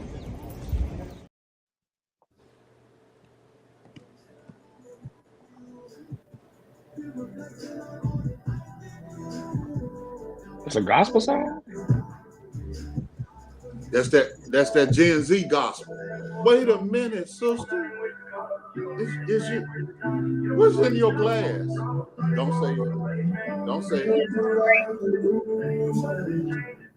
Yes, that's Zanti. I Will Die For You. I was playing that for these millennials over here. They probably have no clue who Zanti is, because as quiet as it's kept, they want to say they're millennials, but they really old school preachers. I don't know about Deja, but yeah. Anyways, listen, if you're just now tuning in, it is 5:40. You have been missing out on all this good stuff. We have our guest co-host, Pastor Stewart from Birmingham, Alabama. I have a host of folk over here. Pastor Carl here just couldn't resist the urge to stay in the choir stand. He wanted to get into over here. He's here. We have Minister Deja McIntyre. We have Reverend Cameron, no last name Moore. We also have Pastor Cameron Jenkins right out of these H-Town streets. I'm not sure why he's all the way in Third Ward and I'm up here by Bush, but he could have came up here and came into the studio. But we'll make that happen the next time because I'm in here by myself, and I got my sword and my shield under the desk there. But praise God, Pastor Stewart. Yeah, he wanted to come. Pastor Stewart, how did he get the link? Look, he just wanted to come. He wanted to come to church. He wanted to come to church. He wanted to come to church. So I said, Is it we're taking Bible all study sinners. today? We're taking all sinners. Well, I went to the welcome, Midwest to Mike, get one. I might as well go get another one from the Midwest. Welcome in, man of God. How are you? Welcome to the Fiyah Show. Oh, you're on mute. Let me get off mute. How's everybody doing? We all right. We're gonna try to get you saved tonight, Kerry Stanley. Listen, I've been saved my whole life. It's the rest of you Negroes that got to get on my level. Man of God, listen. Hold on, one real quick. Hold on, real quick. We need to drop another disclaimer. Responsibility for the opinions or the statements made by the statements or show topics are not the necessary belief of the radio station. True 150 or Raise the Praise 100 Houston, it is not our intention to label, discriminate, or ignore anyone. This radio station takes no responsibility for the opinions of others on the airwaves. So for those that are coming in calling people names, stop it. Pastor Stanley. I mean, every time I get a group of folk together, it's listen. Every time I don't hear it when other folk be on here. I didn't get it as soon as I came in, so I praise God for that. Well, we had just dropped it before you came in, like really, like 5 minutes. Just take the joy, completely take the joy out of my life. So welcome, man of God. Thank you. At least you welcome me, unlike that other guy who will remain unnamed because I. You see how they do me, Deja? You see how they do me? These supposed to be my people, and again, you are officially my favorite person. Because these other people, I don't know what to do with them. I have an announcement, Pastor Stewart. I am getting such joy out of them running you down because that's typically your job. Listen, I'm gonna stop inviting them. Next year, I invite shout me like I've never been shouted before. I'm about to run all the way down the hallway there with this bad knee and all. This is giving me great joy. But anyways, let's get back into it because we've been distracted the people. So look, I'm glad Pastor Kerry Stanley joins us from Detroit. Right now, everyone on the show began that. Those that are just coming in, Pastor Hill, Pastor Stanley, we were all young preachers at one point. Right? We were the rebellious young preacher. Is Pastor Stanley a millennial? No, he had a beeper. He had a beeper. He used a pay phone. Payphone, yes. He had a rotary phone in his house. Yes. He remembers three-way calling when it first came out, and when you had to dial one. When you had to be in the house when the street lights came on. Look, all of that. That generation. All of that. So he might be a baby boomer. He might be a baby boomer. I can't say what I was getting ready to. Please don't. I mean, so David, we can leave if you want to. But so tonight's conversation is about the millennial preacher, the millennial ministry, the now generation. I mean, and I've been wanting to have a conversation cross-generationally with younger preachers and those of us that are now being considered the senior pastor. So I've been wanting to have this conversation because the generation ahead of me did not have it with our generation. They just told you, show up, do what you're supposed to do, sit over there, be quiet, don't say nothing. Don't say nothing. And I believe that healing begins when people talk. I believe that's how you arrive at some kind of consensus, is when you are able to ask questions or have a free format to say how you feel. So here's something that come to mind out of a conversation I had today with a group of pastors. A book that Frank Thomas and Martha Simmons co-edit, Preaching with Sacred Fire. They lifted up that, sermonically, or the church, black church particularly, is a place that the sermon talked about survival. It was a means of protest, a means to find identity, a means of empowerment, and a place to teach doctrine. And so as we talk about what the church looks like going forward, is that still true?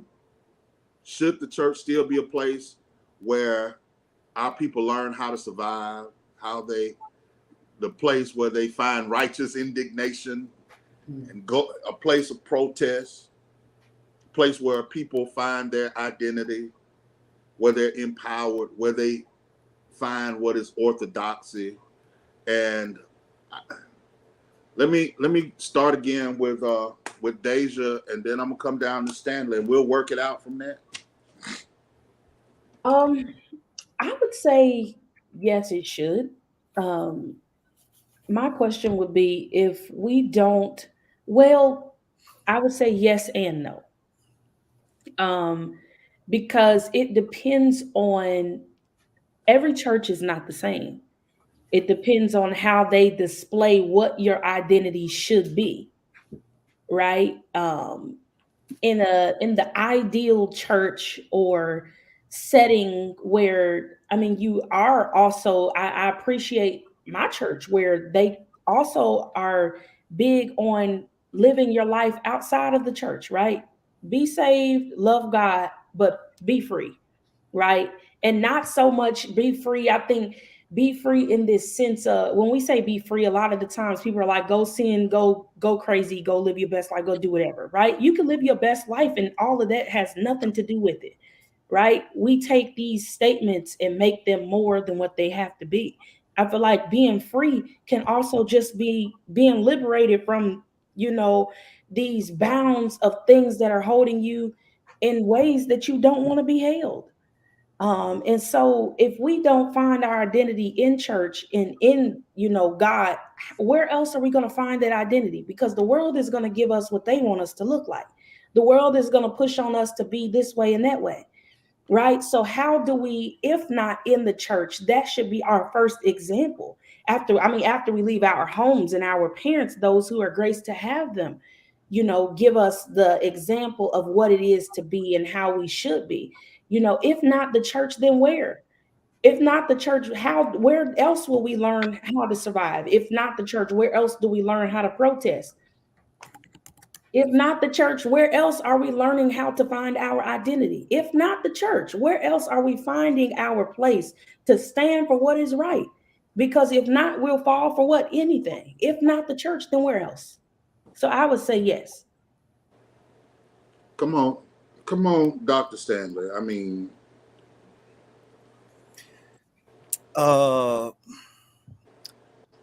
my opinion, I believe the church suffers from not just mistaken identity, but a confused identity.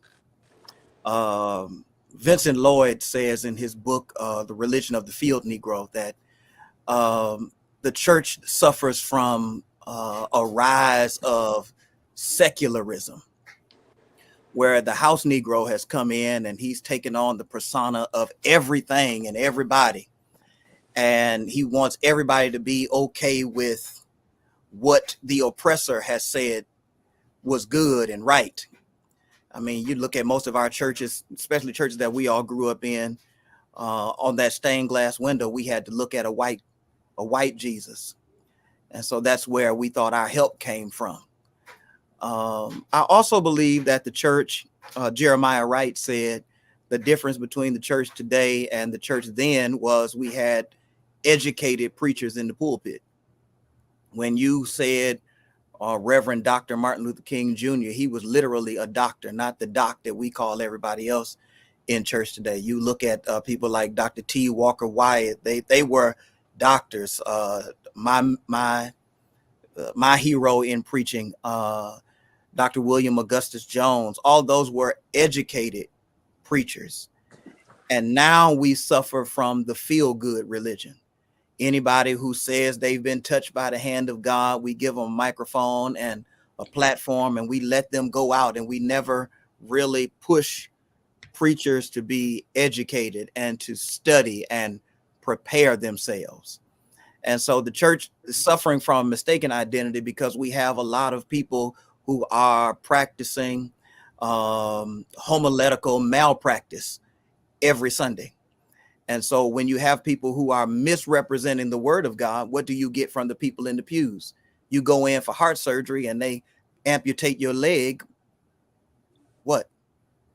You go to the dentist and they take out the wrong tooth. You can sue them for malpractice. You go to the doctor and they cut on the wrong arm. You can sue them for malpractice. You can be disbarred as a lawyer if you do not do your due diligence in a trial. But a Negro can get up on Sunday morning and tell you all you got to do is name it, claim it, blab it, grab it, call it, haul it, reach up, grab it, and you'll leave out of there with a good feeling, but with no theology. Mm-hmm. And the thing that's missing in the church is that we have divorced ourselves from the suffering that God has always delivered his people from. We don't have joy because we don't understand that God is a deliverer. We want the fishes and the bread, but we don't want to come in the wilderness and stay all day and get hungry. And I quit. So, I mean, you know, Black church has always been, and I want to make sure that I kind of hone this in. Black church is not just a place where we go to worship. It's never just been that. It's always been what we needed just to keep that world from crushing our world. But Stewart, the truth is you will not get the social justice aspect without seminary trained preachers. Yeah. I mean, let's just be honest. We need training in order to go out and to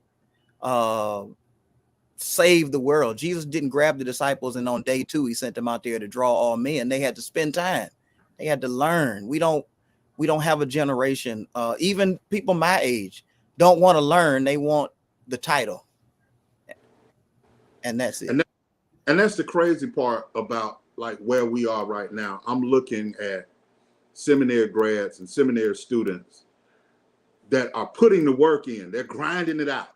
You know, they're grinding it out. So, Cameron Moore,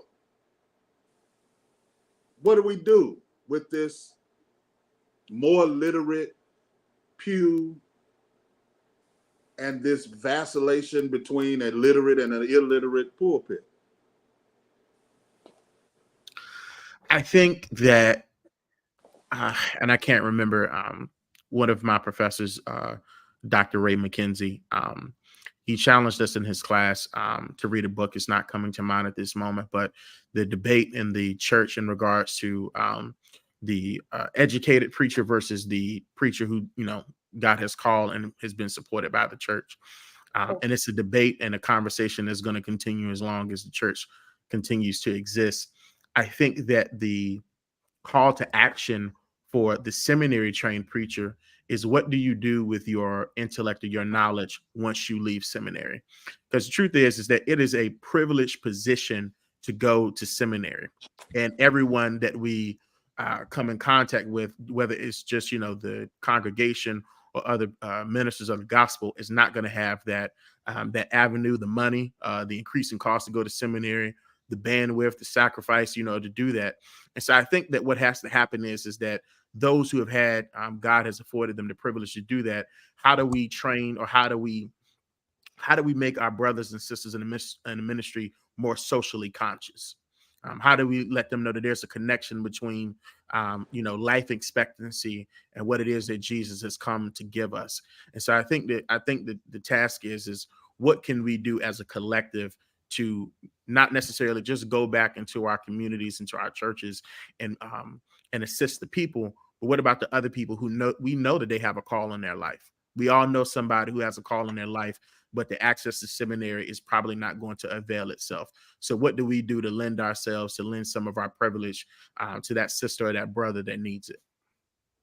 So, Bud, yeah, I want you to jump in, but I want to add something to that, Bud, because you have some counterparts your age who didn't do the work, but because they could say it, because they had a horn.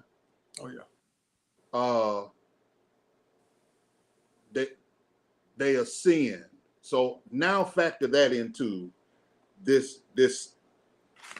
So go ahead. So nothing changes an organization like a change in leadership. I mean, you see it from president to president, university president, union president. You see it from pastor to pastor. You see it, nothing changes it like. And Carl, me and you from the same school. You know what it is to pledge everything at Alabama State. You almost had to pledge to walk in the cafeteria, and a part of my fraternity, one of the bigger things I had to learn is everybody didn't become an alpha for the same reason that I did. Right? So some guys wanted to be t-shirt wearers, some guys wanted points with the ladies, some guys wanted to do the work. And what the similarity and the differences that we see in the pulpit is it almost seemed like as the church of old had one track. Like you couldn't separate the betterment of people and social justice from what they did on Sunday morning because they had one track, and it's almost like we become this fraternity of preachers who some of us want to do the work, others of us want to wear the t-shirt, and then the rest of us, we're just glad to be here, and there's a philosophical shift that has to happen amongst the brethren and the sisters, because there's clearly a shift here. There's clearly a shift, and everybody's not in this for the same reason. And then to your question, and going back to what some of you all have said, I think our biggest issue right now is preparation, right? But to say, well, you need to get trained, you need education without having that guidance but because if your track is not community, then you don't know if you want to serve the community and you don't know where to get that, then you're gonna be lost in your tenure. If you're talking about I'm gonna go on the pastoral track, you're gonna be and your pastor or your mentors, because they can't pour what they don't have, right? And so you may be drawing from a well that doesn't have any water. and so that's the problem. That's the problem. But then you have the other one. To your question, you've got brothers and sisters who got music in their voice. They are by all accounts the total package. They look the part. They can talk the part. They've got their alliteration together. They ascend to certain stations and stages, and man, and here's the crazy thing: we enable it. we totally enable it, because around the campfire we'll talk, we'll demean it and tear it down, but still invite them to do citywide. And then you subject your people to that, because You know, and then you'll counsel your Bible study for citywide for something like that. And so everybody's not in this for the same reason. It's a fraternity and of people who want to be t-shirt wearers. Some of us want to do the work. Some of us are just glad to be here. And you see it in our decision makings, how we treat the church, how we interact with the brothers and sisters, how we walk up with our nose up. Some of us have never had a job in our life, don't know how to clock in, be nowhere on time, none of that. And so you Mercy Jesus. Backed up, all of that stuff. I'm going. Please stop, because see, I already know where you're at. Come on, Carl. It's so true, though. So true. It's true, and then we wonder why they implode. We wonder why they implode. I know y'all are over here in the choir stand, but those of you that are listening via the app, on the online, wherever, call in. We want to talk to you. 346-355-0100. We have an opportunity for you to ask this panel of preachers here, some millennials, some seasoned saints, some ancient. I mean, hey, I don't know where they fall, who they are, but we want to talk with you. 346-355-0100. Again, 346-355-0100. And those of you that are watching us here on the social media platform, please feel free to drop your comments and or questions. We want to be able to talk with you. We actually have one over here. It's long too. Man of God, you done typed the whole sermon today. We lost our sense of social responsibility. The church once cared, and that drove their motivation for social justice during the civil rights movement. The church doesn't care, or should I say, minding its own business and not speaking against the issues that are detrimental to our communities. Man of God, 2 words next time. Like at the funeral. 2 minutes. No, I'm kidding. Come on, anybody want to address that? I'm gonna start with Carl on this one. And you gotta put it back up so we can read it again. Like you leave it. It's in part. I have to healthily and respectfully disagree, right? Because I think to overgeneralize the church as being socially conscious in such a way that they had the social responsibility in the civil rights movement, that is a problematic statement in and of itself. Primarily because the civil rights era of the 20th century is not the sum total of civil rights movements. It's an era, right? So that's one. Let me put that in that bucket. Let me come back to the other bucket. Let's not act as if the entire church, the Black church, is number one, a monolith, right? That's first. Second, when the activism was taking place, there was a belly of anomalies that created the civil rights movement of the 20th century. So what are you saying? So in Birmingham, you had a few churches, right? However, you still had the vast majority of churches in the North. While everything's going on in Birmingham, it's like, we ain't got nothing to do with that. That's them folks' problem in the South. J.H. Jackson. Oh, we're not calling names. I'm sorry. So to say that this social engagement was the vast majority of the Black community, I think it is a complete and utter oversight, right? Now, in the same vein, there is a remnant of people that wanted to deal with social engagement and social responsibility, which I would almost argue is the same as today.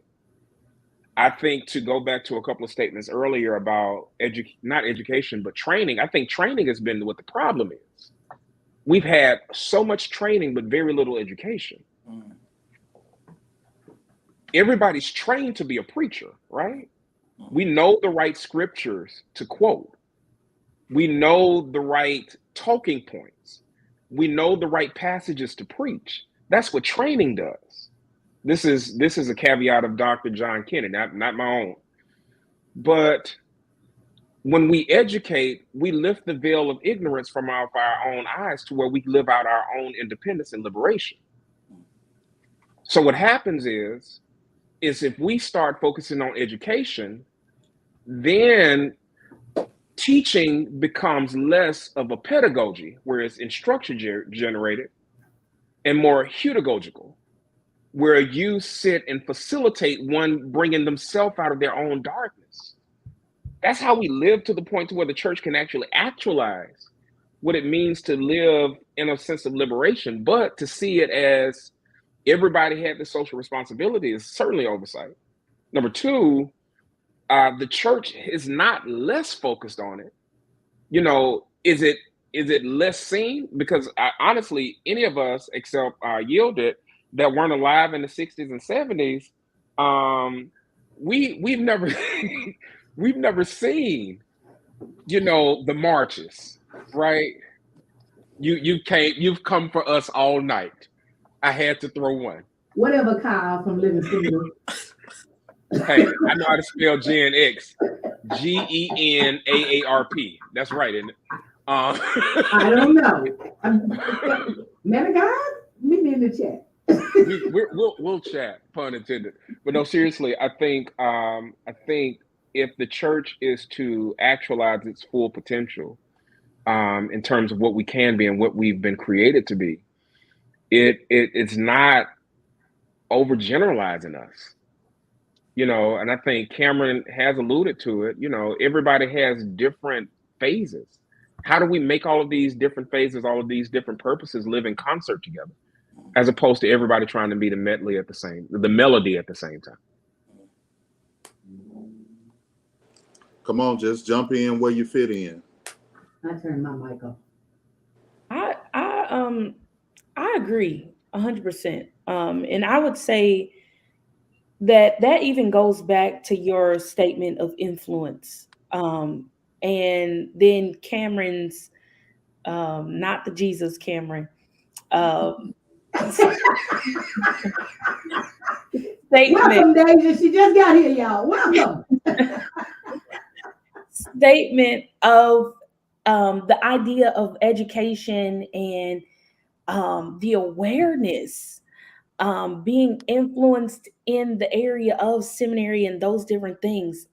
If we're honest, how many of us actually really knew what it was until somebody older than us made us aware?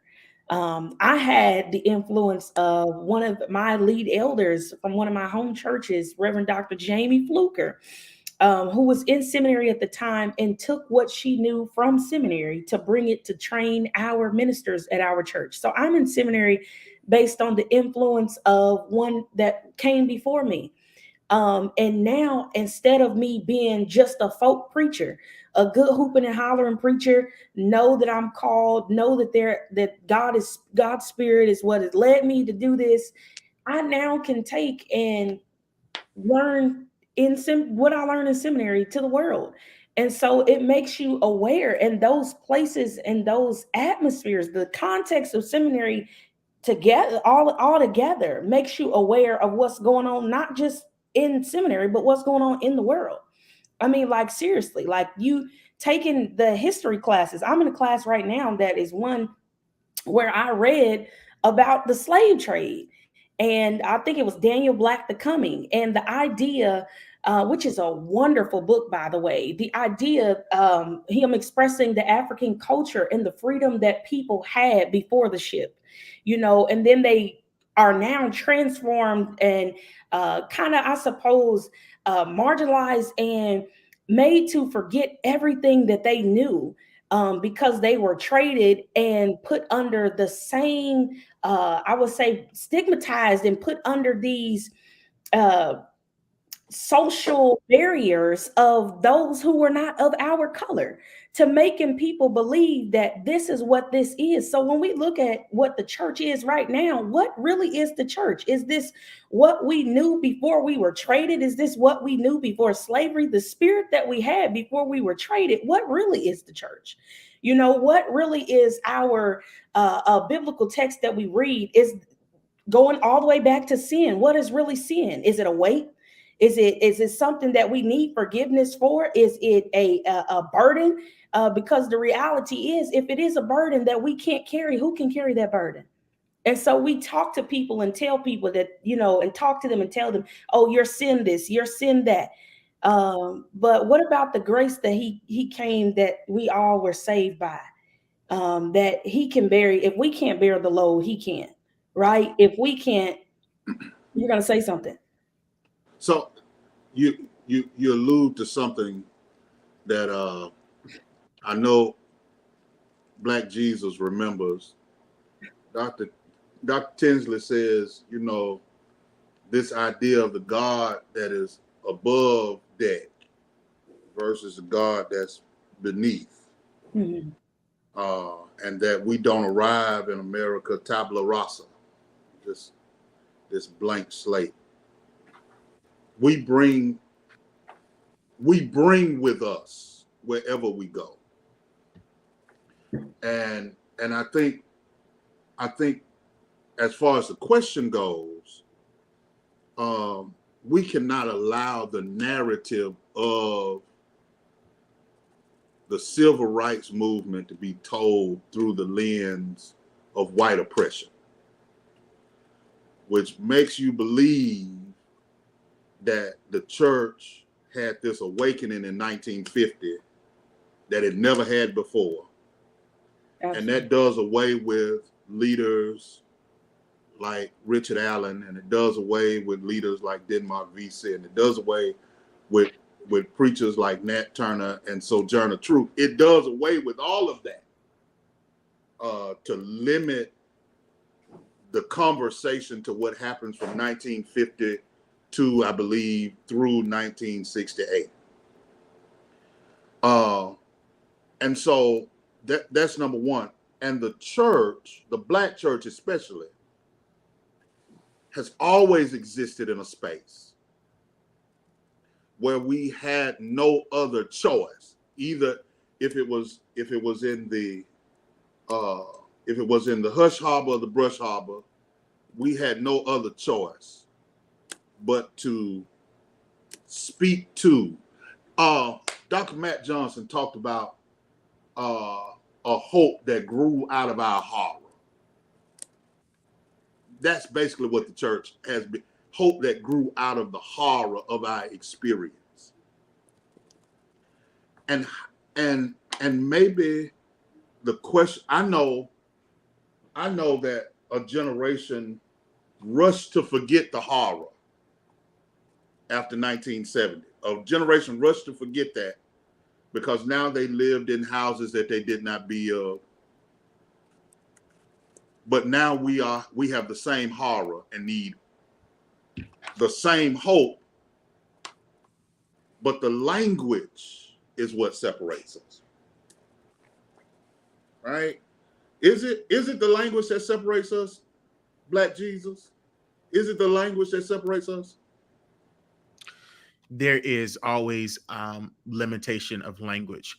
And I think because there are not many of us who want to take the steps it takes to recognize our own limitations of language. And again, it goes back to the conversation about communication.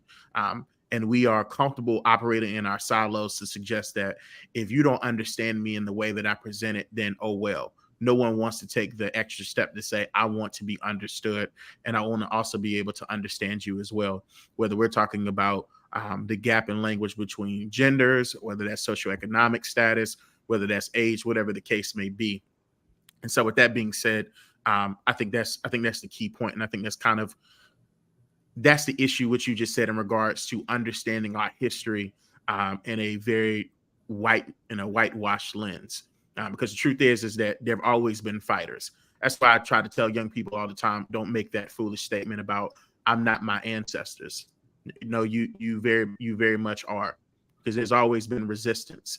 And the fact that you don't think that there is resistance shows me that there's a limitation or an issue with language, because you're obviously not either understanding or comprehending in the way that you should be comprehending. And so I think it's important that those of us who are trained and do understand language in a very nuanced way, that it's up to us to bridge that gap, not only for ourselves and who we're communicating with, but also help other people be able to bridge those communication gaps within their own community.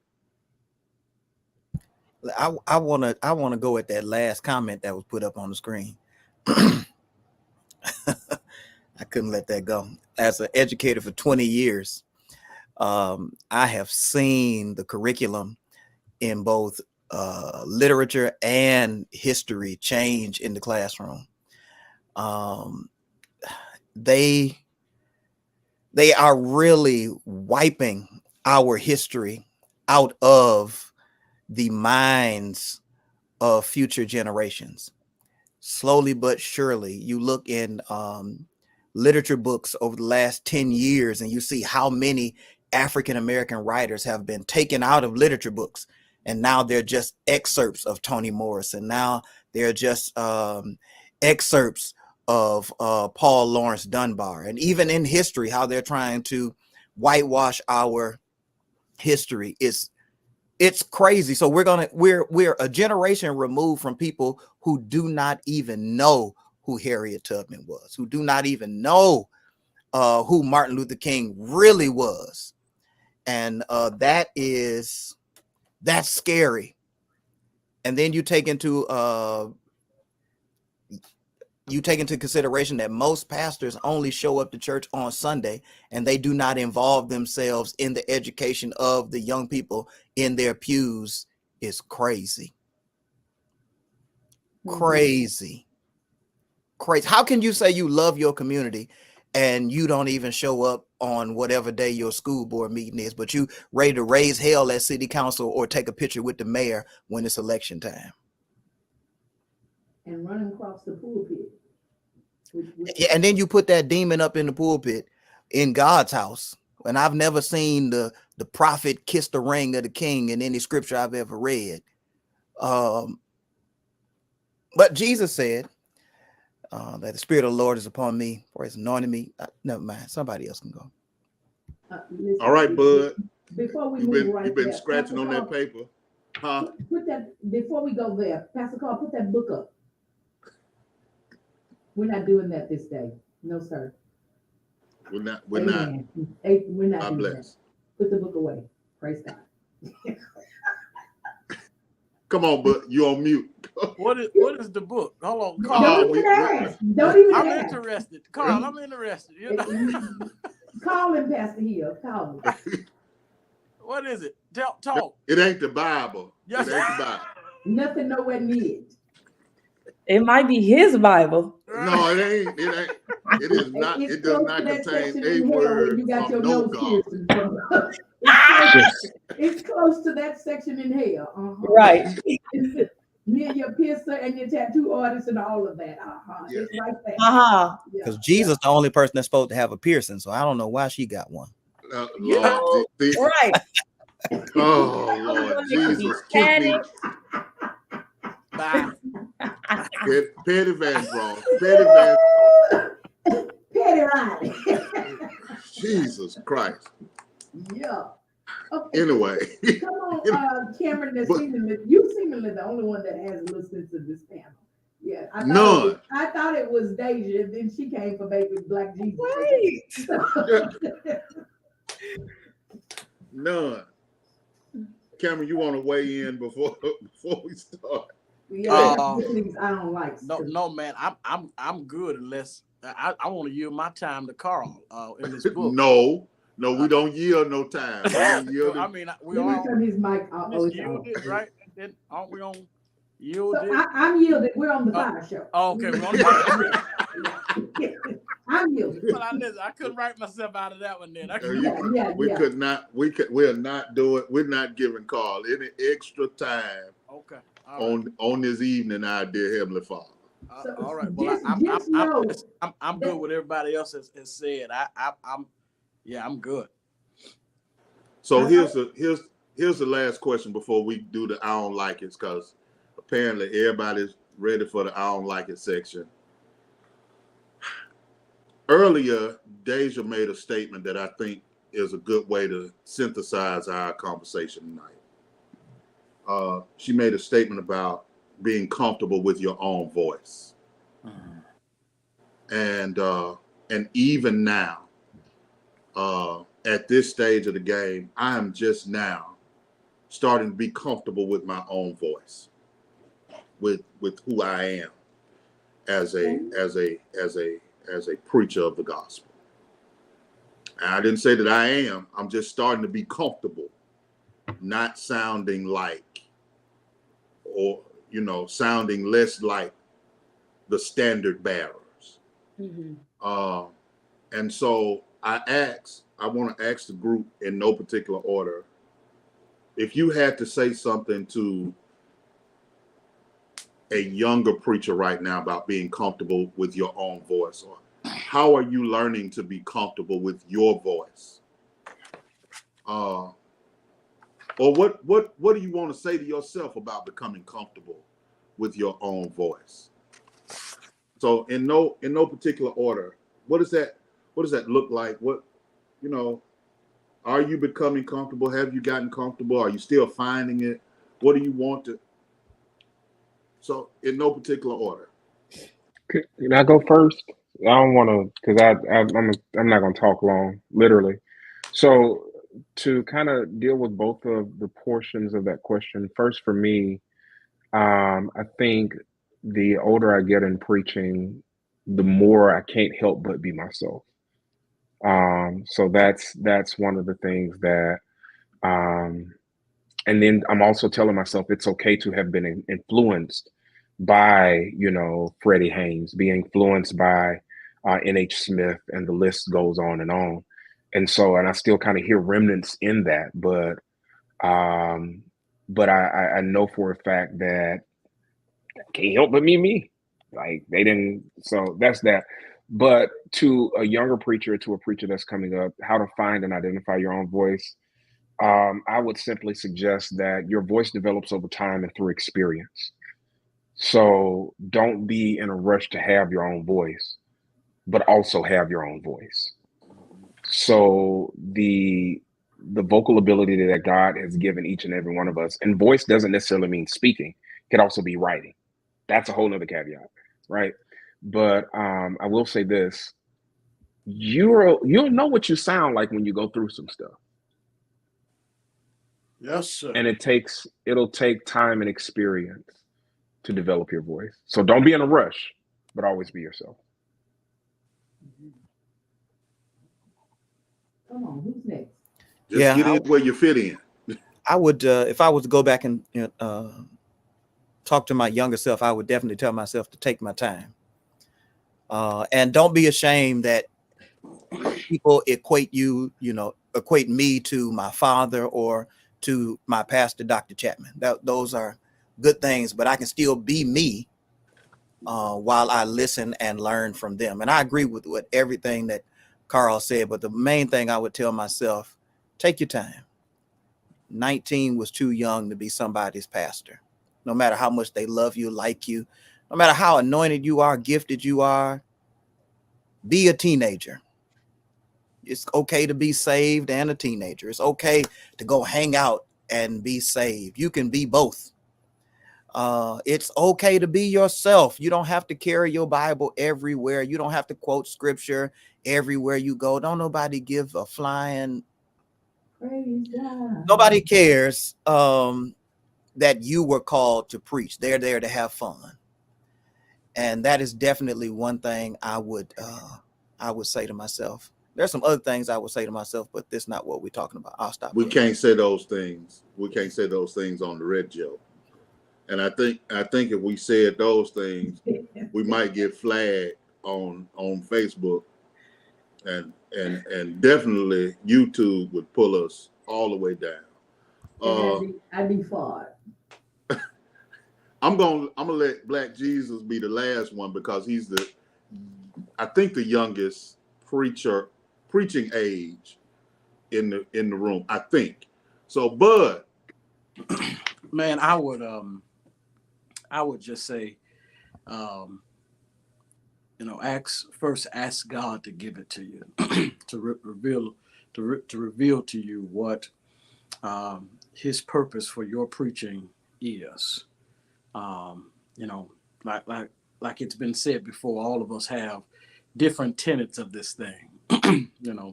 Somebody is full of social justice. Another may be full of just growing their church to learn to disciple people over and over and over again, small group and all that stuff. So ask God to give it to you. Then I'd also say, man, I would tell a young preacher that your voice is needed. Somebody needs to hear you. while you're listening to your pastor. And, I feel like there was a point where everybody wanted to be G.E. Patterson, and, but, because you listen to G.E. getting ready to go to church, and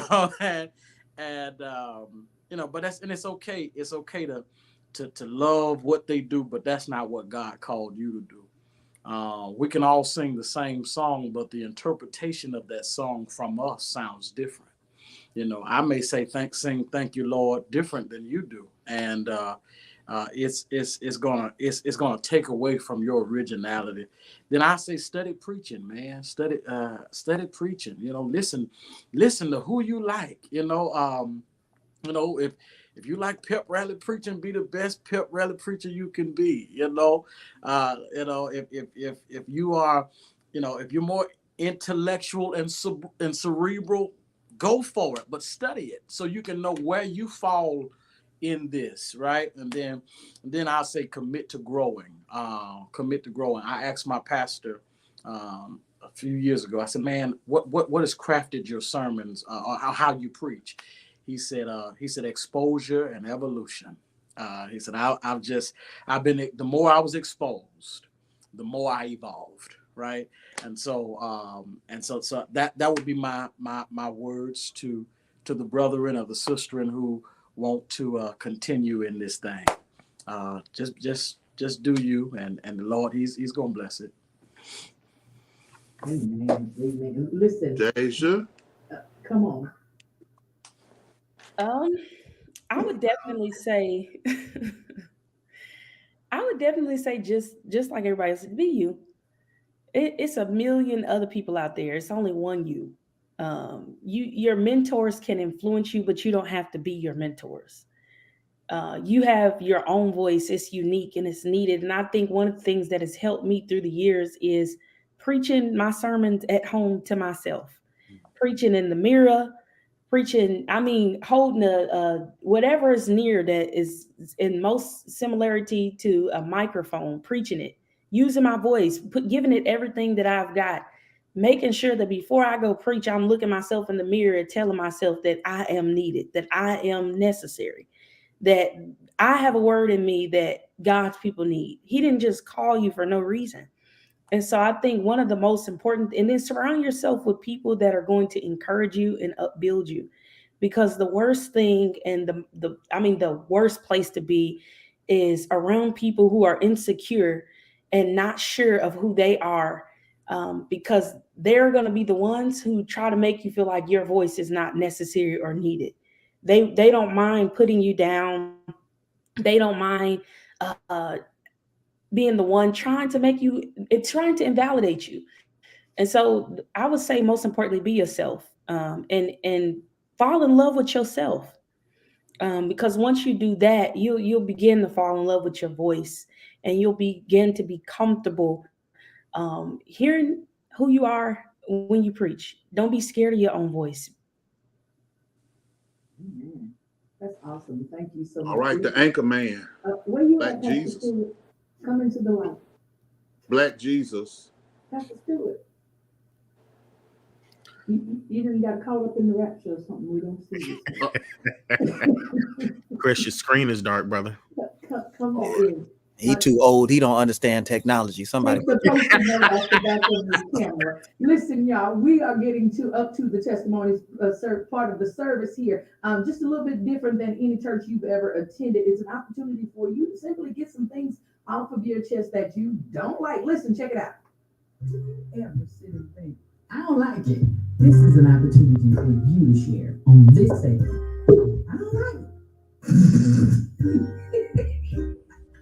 I don't like it. I don't like it. I don't like it. I don't like it. I don't like it. I don't like it. I don't like it. All right. Is I back? I don't like it.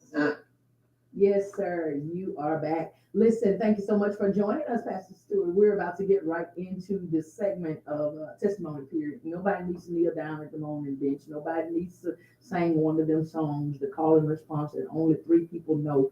The way this simply works is the only rule of this situation is you say what you don't like, but you can't say I don't like. It's I don't like. And the reason we are, real adamant about that is because we actually bought the word, trademarked it. It belongs to the Fiyah Show. So it is. I don't like. You see it scrolling down there. I don't like. That is the word. So you can share whatever it is that you want to share. You can say it however you want to say it, but you cannot say I don't like. And I'm still with this front lace front thing bomb situation. I don't like it because it's getting even more radical as the days progress. The makeup bust down the middle that don't match the neck or the face. The baby hairs that are running into the eyelashes and brows. I don't like it. I'm not feeling it. And then another thing that I discovered this past weekend is I don't like how it smells when it rains. Wash that, sis. And all this patting and beating, we don't have to do better about this. It's distracting in church. It's distracting while you're driving. I don't like any of that. So yeah, come on in, Pastor Carl. I don't like that you got your book, and I don't like that you can turn to the side. It's the posture that disturbs me. Sit up straight in your chair, sir, and stop. Put it away. We're not doing it today. I got fired last time you was on here. I'm gonna tell you right now. I don't like 65-year-old people with baby hair. I don't like it. It's the spirit of confusion. You're grown. It's the spirit of confusion. I don't like it. You ain't got no business. You ain't got no business with baby hair at 65 years old. You ain't got no business with it. Don't make no sense. It's the placement for me, Pastor Stewart. They reach way back here and pull it forward. It don't make no sense. It don't make no sense. Yeah, we're not doing that. It don't make no sense. We're leaving that in 23. We're leaving that. Y'all need to pray. Petition, just put it on your prayer list. Come on, who's coming up? Deja, you tickle. Deja, you got an I don't like. Well, I don't like you got to do one on the mother's board. Say it again. Say I don't like burgundy wigs on the mother's board. Oh, you choosing violence. You chose violence. You chose violence. Ooh, you choosing violence. That ain't on nobody's mother's board. Jesse, baby. Because it sounds like he got some inspiration from somewhere. I felt a shift. I'm gonna read this one off the screen here. I don't like how we brown adults send their children to school uneducated. Why don't we teach them at home to be proud of who we are and from whence they have come?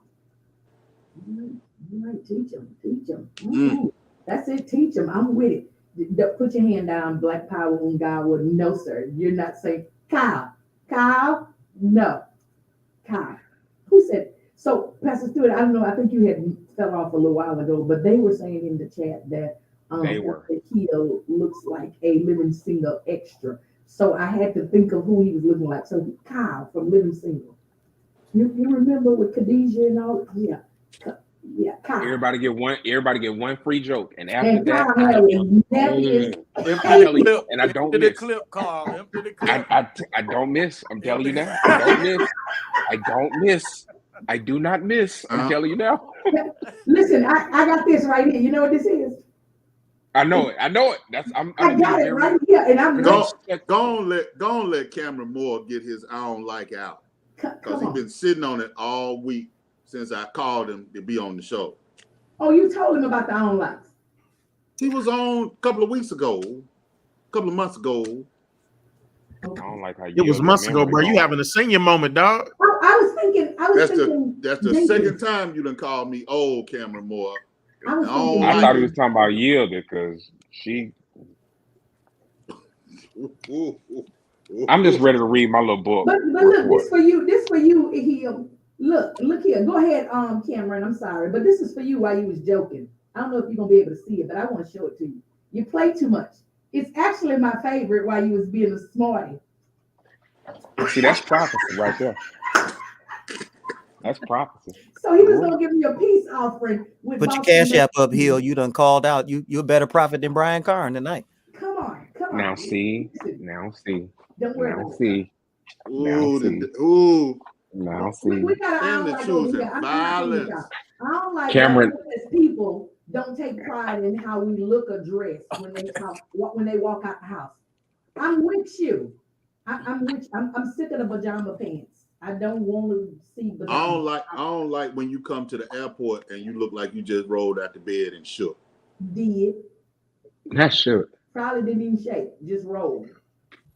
I don't like how urban schools are populated by white teachers. I'm just waiting on my turn. Cameron, it's on camera because I got Cameron four. Moore, come on, cause I don't like how you skipped over me a couple of minutes ago. I'm sorry. I was praying to Jesus. I'm sorry. Nah, I don't like how people still use checks at the grocery store, and I gotta wait for you to write your check. Facts. I don't like that. Why they ain't got no ATM card? If my grandmama that you can said use the ATM ATM card, card, if my You said grandmama ATM can card. swipe, Pastor Stewart, please stop saying ATM. You just said it about 7 times on Jesus. Don't say it, man. Not a millennial. Y'all Just know go with Chris the debit. one that transcribed the 10 Commandments. So Just go with debit or Apple Pay or something. Don't say that. Right. what I'm gonna do, Carrie Stanley. Yeah, I'm gonna call you in church over with. That's what I'm Yeah, gonna do. because he was all in the chat talking about nursing home speed and all kinds of stuff. It's just downright Very ridiculous. disrespectful. I'm gonna tell both his And parents. she just had said, look, Sean had just said earlier that Don't start. you was the favorite pastor. Who is? I am. Hey, yo, somebody said Wachovia in the joint. Listen, come on, Wachovia. I don't like I want to know what you told you about Wachovia, because looking at your picture, you don't know nothing about Wachovia. I don't like You didn't I Google don't that. You don't know nothing about Wachovia. There's a That few is people on here hilarious. right now who are Googling Wachovia as we are speaking. I know what it is. They're So gonna ask Siri. Hey Siri, what is Wachovia? Look, don't answer me, Siri. Siri's gonna answer me. Carl got to go last. no, I only got three.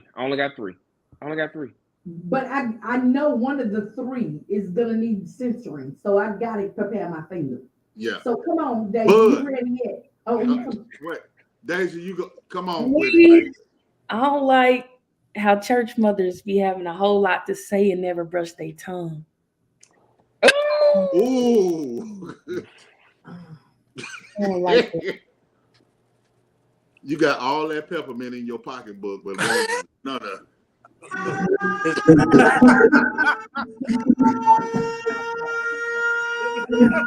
is totally outrageous.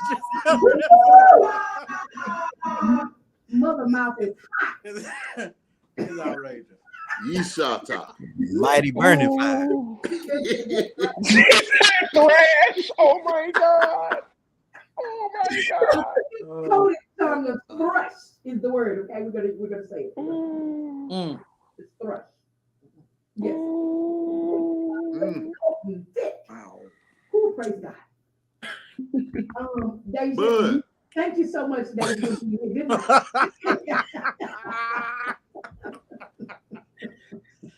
Ooh, Jesus, Attack be on the offended. motherboard. It's an attack on the mother's board. Yeah, it's an attack. Yeah, Mother Boy was he the last one that got me fired. Yeah. It sure was. It was. I don't. I'm saying I ain't saying right. I don't like sex at church. Bam. Turn the lights on. Bam. Turn it on. Turn the lights on. What word are you saying? Can't see my neighbor. That man said he don't like sex at church. You heard what he said. I don't like what were you This is saying? not. What you said? This is not Teddy Pendergrass This ain't that. church. This ain't that. It's Jesus church. Turn the lights on. This is entering into his gates with Thanksgiving. I'm a co-sign with that. I'm a co-sign with that. I'm old school. I feel some type of way. Pastor Kelly, you all right? Are you froze, sir? Wait, you're not breathing or moving. What's I'm here. He just, it went from Deja hitting us with the stunner to him coming with the right hook and just laying us out. It's that 1-2 punch, man. Listen, I don't think we need to do I don't like with these millennials. We're not prepared. Look, they're gonna tell the truth with an L.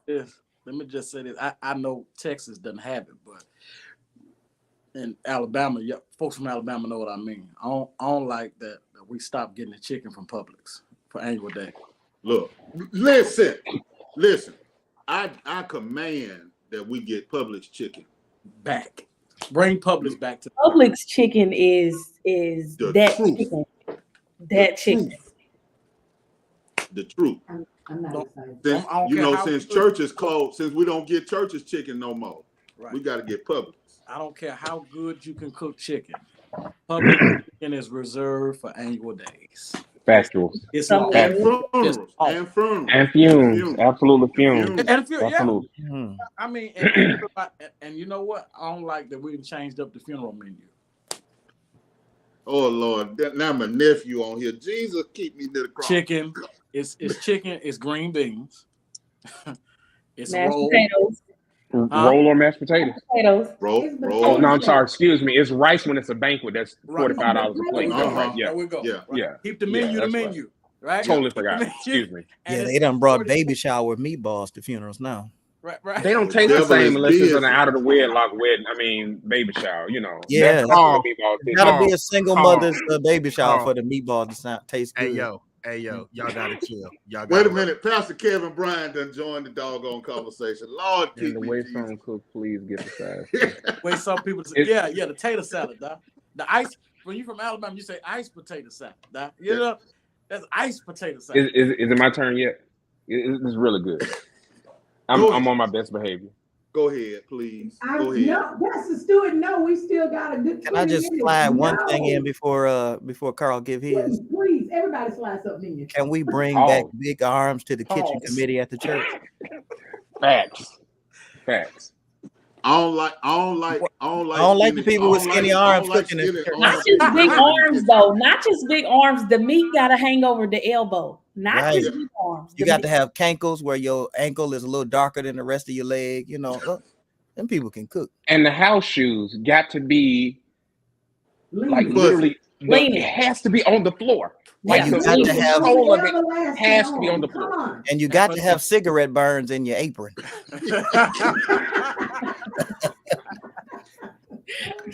I'm over it. I'm over it. I am so over it. If they don't come from the kitchen on church anniversary to sing in the choir, doc, to lead that song in the choir. Yes. With the apron on. With the apron on, right. Apron on. No. If it ain't a caravan of people that don't get up like halfway after the preacher get done, the food ain't gonna be good. I'm telling you. Yeah. I'm telling you If what I know. if you don't have a switch bent up in your purse during church service, Yeah, it ain't gonna be good. Yeah. Y'all need your sister right out of here. She God left. here. You done cleared your throat. What? wait a minute. She got Pastor Brian, are you saying she got to have diabetes? She didn't have for me though. Wait a minute. You got to have that little gravy DNA patch right there on your face. I don't like this. I don't like it. I don't like it. I don't like it. You can call in here, which I don't like it. I don't even know the You got to have a mustache. Jesus. Let me tell you something. This little gravy patch. Pastor Stewart, this is for every show that you have ever done on the Fiyah Show. For as intellectual as these preachers or your panelists are, they're just as ignorant. And I love every. Did I say that? Yeah, you said that out loud. You said that out loud. But Cameron Jenkins about to throw up on the church floor right now. He's sitting there fanning. Is there Usher? Yeah, over Yeah, I don't know. What is that gravy patch? Lord. Them all get for me. That you got you put it in your mouth and half the paper still on it, so food service. Wait, oh boy. I don't like old women that break chewing gum in half and give a child half a chewing gum. That ain't church. You spitting that out at a Baptist church. That's what I like. I don't like how you pronounce chewing. That's well, cheering. That's old Pastor Stewart. That's the point, because that's what they giving you. They giving you chewing gum. I don't like how you know how you got more pan of macaroni and cheese back there, but you didn't put one. You didn't put somebody. That's You know it's some more macaroni and cheese. I know my back grandmama. I know my grandma done cooked 2 pans of macaroni and cheese. I know my your grandma pot. brought 2 pans. Listen, I started preaching so I could sit at the pastor's table when they ate food. So you can get the good potato salad, the good And the chicken breast, because that's the pastor portion. Yes, Yeah, sir. Listen, Yes. I don't like how they do that to the preacher and then wonder why he didn't fell out in the pulpit. You didn't gave him the biggest piece of chicken that was unhealthy. We're gonna stop doing that to these preachers. That's my protest. I'm gonna rebuke what you just. I'm gonna rebuke what you just said. I'm monitoring these plates. In Jesus' powerful name. I'm monitoring these plates. Reverse and now it. Your suit buttons about to assault the whole front row because your bellies are sticking out too big. We're not doing that. Anyway, come on, move on. The nurse in me came out. Stop it. Come on, who's next? I don't like it. We waiting on Pastor Hill to read from his notebook. From his journal. I just wrote these, like, so you know. You encouraging him. Pastor Hill, look at me, please, sir. Uncross your leg. We have time for him to read. How you know it? Yeah, because this is a whole art for you, and now your posture is off. You're going the wrong direction. Sit up, please, sir. These are actually pretty good. Okay, they're actually okay. I promise you. I'll just end with the worst one, if that's okay. So I'll just go from bad to worse. I don't like Android phones on belt clips. So I mean that's not bad, right? Just keep going so we can just say. Okay. I don't like when Waffle House cook without a Bluetooth earpiece and a cigarette. Thank you. And dirty floors. Right. The floors gotta be dirty. And they The got I don't floors trust got clean Waffle House. I don't trust clean Waffle House. No. like it's just it's amount of consistency between the syrup on the floor and your shoe that got to just kind of meet somewhere, right? That's the only way it's gonna be right. Okay. Ain't nobody young supposed to be in the kitchen. Look, Nobody. it ain't what they was cooking that's the problem, Solomon. The problem was how old they was that was cooking. You ain't got no place. No. A young member cooking in church. Talk about out of order. You can't Young even member go pick cooking up in the church. chicken. That's like a young usher with smelling sauce. They don't know how to use it. So now on to him who's able to keep us. Yeah, you all. All right, we interrupted Carl, so he get 2 more. So he already gave us 2, so he get 2 more. I get 2 more. 2 more. Okay. You're the interim pastor, huh? I am. I'm the chairman of the board here. Come on. All right. So I get 2 more. So these gonna be my last 2. All right. I don't like ceiling challenges done on the popcorn ceiling.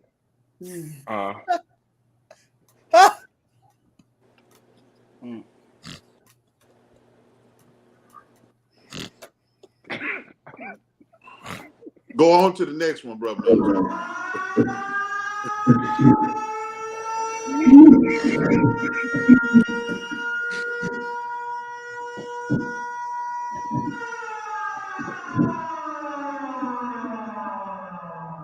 It was Move on, brother minister. Or out, whichever way you want to go. Move on, brother minister. all right. And in honor of our church mothers, I don't like church mothers trying to get the men's choir to give them rod and staff to comfort them. All right, it's been good. That's my reading. It's been good. It's been good. You didn't even invite him. Oh my God. He just showed up. He didn't. Listen, I'm sorry. I really like you. I really Everybody just got up and walked out. Deja's the only one. She ain't figured out how to walk out yet. That's She the one that won't take her heels off even though her feet hurt. She's gonna walk it out. She's gonna ride it out. That's what the Look at mother's you. board said. Definitely. See that? Shut up. Shut up. Carrie, shut up. That is crazy. If the Waffle House cook don't go straight, But they hot breath. If the Waffle House cook don't go straight to the grill from smoking a cigarette, I don't like it and I don't want it. Listen, Because it ain't gonna be done. The grits ain't gonna be right. The waffle ain't gonna quite waffle. It just ain't gonna be good. Before we get out of here, The Waffle House cook gotta all look like y'all he need to behind go on before the child Lord and pray for prayer. I'm with it. So listen, before we get out of here, and before Will opens his mouth again, please let the people know where they can find you, your church and ministry, anything that you have going on. And I'm trying to come on, somebody.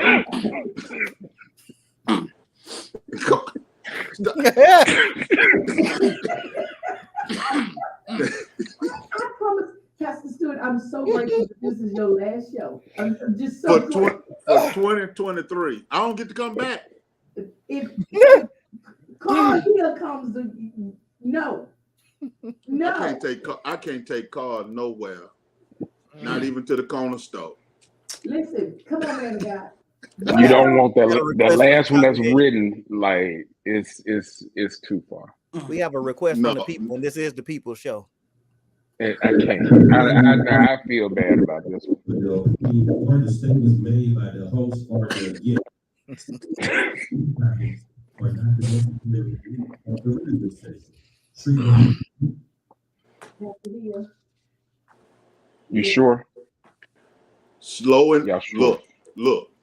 So look, GCE is Gospel Comedy Entertainment. So that is our production company for the comedians that we run through out here. And so they trying to see if GCE is listening. They trying to get you a job out here, man, God. I think you missed. Listen.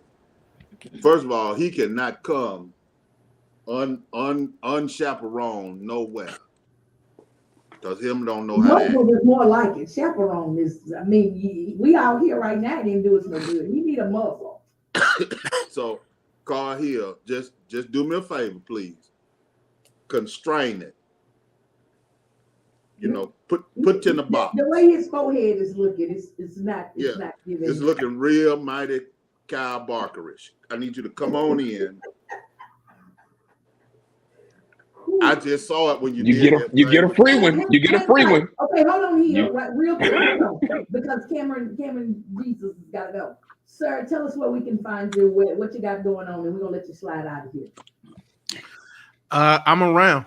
I'm kind of here, there, and everywhere, so you can find me. Hey, Carl, chill out, bro. Chill out. Don't expose me like that. He's the red text in your Bible. That's Jesus. All right, thank you, sir. We got beef. I want you to know this is my public disclaimer. You and I got beef. I love you too, sir. Thank you so much. You're amazing. Thanks, Cam. Look, just go ahead, everybody. Drop how people can follow you. Wait, Carl was giving us another one, Chris. Now come on. Yeah, I'm gonna let him do that on his way out the door. Out of here. Well, no, you want him to give that so we can clean it up with the Jesus pieces after that. I'm probably gonna be off the radio when he does this. It's just gonna be on social media. You got. Come on quickly. Never mind. That was too close. It's too close. I don't like the man with one arm saying he's throwing a party. That's it. Get it? Because he, whatever. Pastor Jenkins, where can we find you?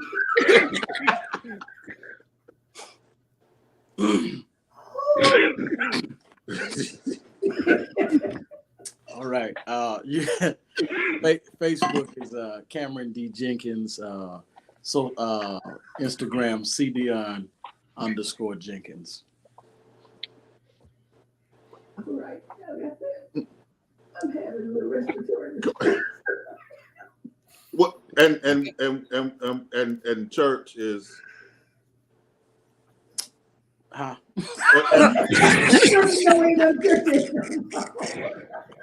I'm gonna tell Dr. Cofield that you forgot the name of the church. God. It's the visualization of I'm throwing. Yeah, I hate to say. Come on, David. Where can we find you? At Minister.D over here. What else? Tell us. Come on.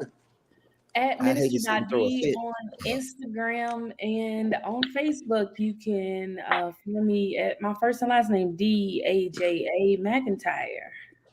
It's apostrophe in there. Okay. Pastor Stewart, are you coming? Thanks. I just saw the message from Pastor Kevin Bryant.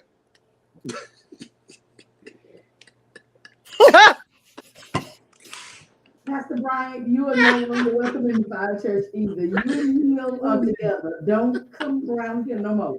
We don't send you away with no letter, and then you just got to go. Pastor Kevin Bryant is on my short list for 2024. Okay. He's an experience all in himself. Well, we'll let him loose before the I don't like segment, because I come on to the show, sir, but don't no I don't like. Pastor Hill, you got to write down next to that one-armed man. You'd hate to see him throw a fit. Kevin, tell the people where they can see you, find you. Yeah. The lady in the wheelchair singing "Order My Steps," but continue.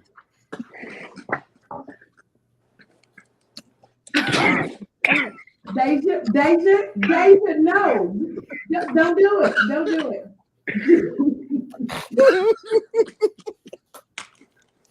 Oh my Lord.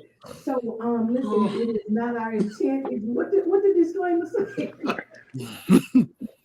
Can you please tell the people where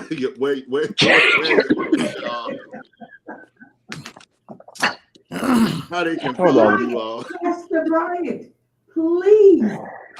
If you say you must stop singing, I lift my hands in total adoration unto you. One-armed man can't surrender all either. Pastor Kevin Stanley, would you please tell the people where they can find you, where they can worship with you and find you? Yes, you can come to the church. Don't follow me on social media. I don't post Jesus stuff on social media. So if you want a pastor that does that Jesus stuff, you have to follow somebody else. Don't follow me. But I pastor St. James Baptist Church in Pontiac, Michigan. You can come service every Sunday at 11:15. Yeah, that's it. And if I owe you money, charge it to the game. Because Jesus paid it all. Carl Frederick. Where's Nobody's following him. Please don't, because it is a very dark place. Request, I rejected it. You did. We'll talk about that later. Facebook, Carl Frederick Hill. Instagram, Carl Frederick Hill. X, CFH off record. Then what else do I have? Oh, church. Serve here as senior pastor at Evergreen Missionary Baptist Church here in Birmingham, Alabama, at EMBC Birmingham. That is my life.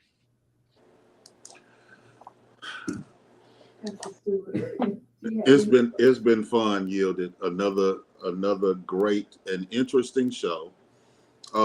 This man got put out the church because he didn't even know what he was. So that's your whole dance with you, Pastor Jenkins. They made him get out the building. This should have been somewhere at my house. If there's a next time, I know exactly right about. I don't like it. I'm getting on the freeway. Yeah. So Yielded, it's been great. Thank you to the panel. Thank you everybody. We'll see y'all in 2024. Yes. Everybody except for Hill. We thank y'all so much again. It is always a pleasure and an honor to have Pastor Stewart do his show here once a quarter. I was thinking prior to this show, maybe a couple extra Tuesdays, but no. Hill has reminded me why it's not so. So I am grateful again for you, Deja, being here. You also, Pastor Jenkins, I'm still concerned about Stanley and Jesus who left us, and Hill. You already know how I feel about you, sir. That is why I declined your friend request. But we are here every Tuesday, 4 to 7 p.m. Central Standard Time, bringing you a little heat to the word on the street. So guess what, Pastor Stanley, you're welcome to come back maybe another time for about 30 minutes. Deja, you're definitely welcome to come back anytime for the entire duration of the show. You got a good strong hour and a half. But That's Pastor Carr here, I'm yet praying for you, man of God. I'm God praying. bless you tonight. Yeah, I appreciate your willingness to be here, but it's not welcome anymore. Thank you so much. God bless you tonight. Oh, now you done put on your good preaching. Your church voice. Yeah, church voice. Yeah, come on. So, Pastor Stewart, anything further before we get out of here? We at 7 o'clock. Merry Christmas to all, and to all a Happy New Year. All right. I think with that, we need to run the dedicated news one more time. What y'all think? Okay. Put the lady with the moon pie crescent face back on that was mad at the Christmas lights. Say it again. I'm sorry. No. What you say? No. Listen, y'all, thank y'all for being a part of the Fiyah Show. All the listeners, all the callers, all the supporters, all of you that are praying for Pastor Hill even now. We thank you and we pray that something was said on today that will invoke your heart to do something different. But anyways, we're going to get up. We're going to get out of here because Pastor Hill has reached his limit of restraint. And so I need to keep my job. I like it here and the people going to let me come back. So listen, y'all, keep it locked right here. Raise the Praise 100 where we praise God all day, every day. We getting out of here. We going somewhere as soon as I can get a song loaded up here. I wasn't ready. Why? Because they cut up and clown too much for me. But listen, I still ain't got no song, so I'm still talking. Y'all, anybody got anything else? Give us another one, Carl, while she find a song. Come on. Give us another one. So I got to go. Hold on. Go to the back of the book, not the front. Go to the back. No, not the back. Not this. Book. This is the one. He here for the smoke, but now he don't want to. Yeah, go. Just throw it to the middle and read two of them from the middle while you look for something. So let me ask you: did you write these, or is this a pre-printed book? No, these are all handwritten. You can't see it because my screen is blurred, but my handwriting is terrible. So that was that. I have one appeal, and this is serious. Musicians, please stop cussing in the talkback microphones. We know.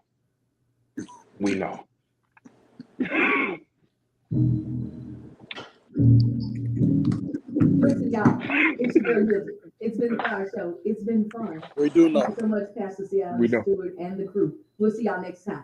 Korean Heart Thumb, Unstoppable. Y'all have absolutely amazing. Please take us off the air. Please take us off the air. We still on Facebook Live. We still on the Facebook, the book old face. God bless you. God bless you. Keep y'all church voice on. We still on Facebook. Yeah, because we still on Facebook. Please, Jesus.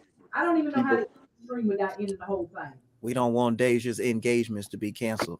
They gonna all cancel. I'm telling you, they go. People out here saying none of them got thrust. She out of there already. Well, them folk wasn't listening. It's past their bedtime, so they missed us. They was in the bed at 12:15. I know what to say. Yeah. She was. You know. Said that at 12 noon. Them folk, you turn the HDMI cord to another function, they think you IT. That's them.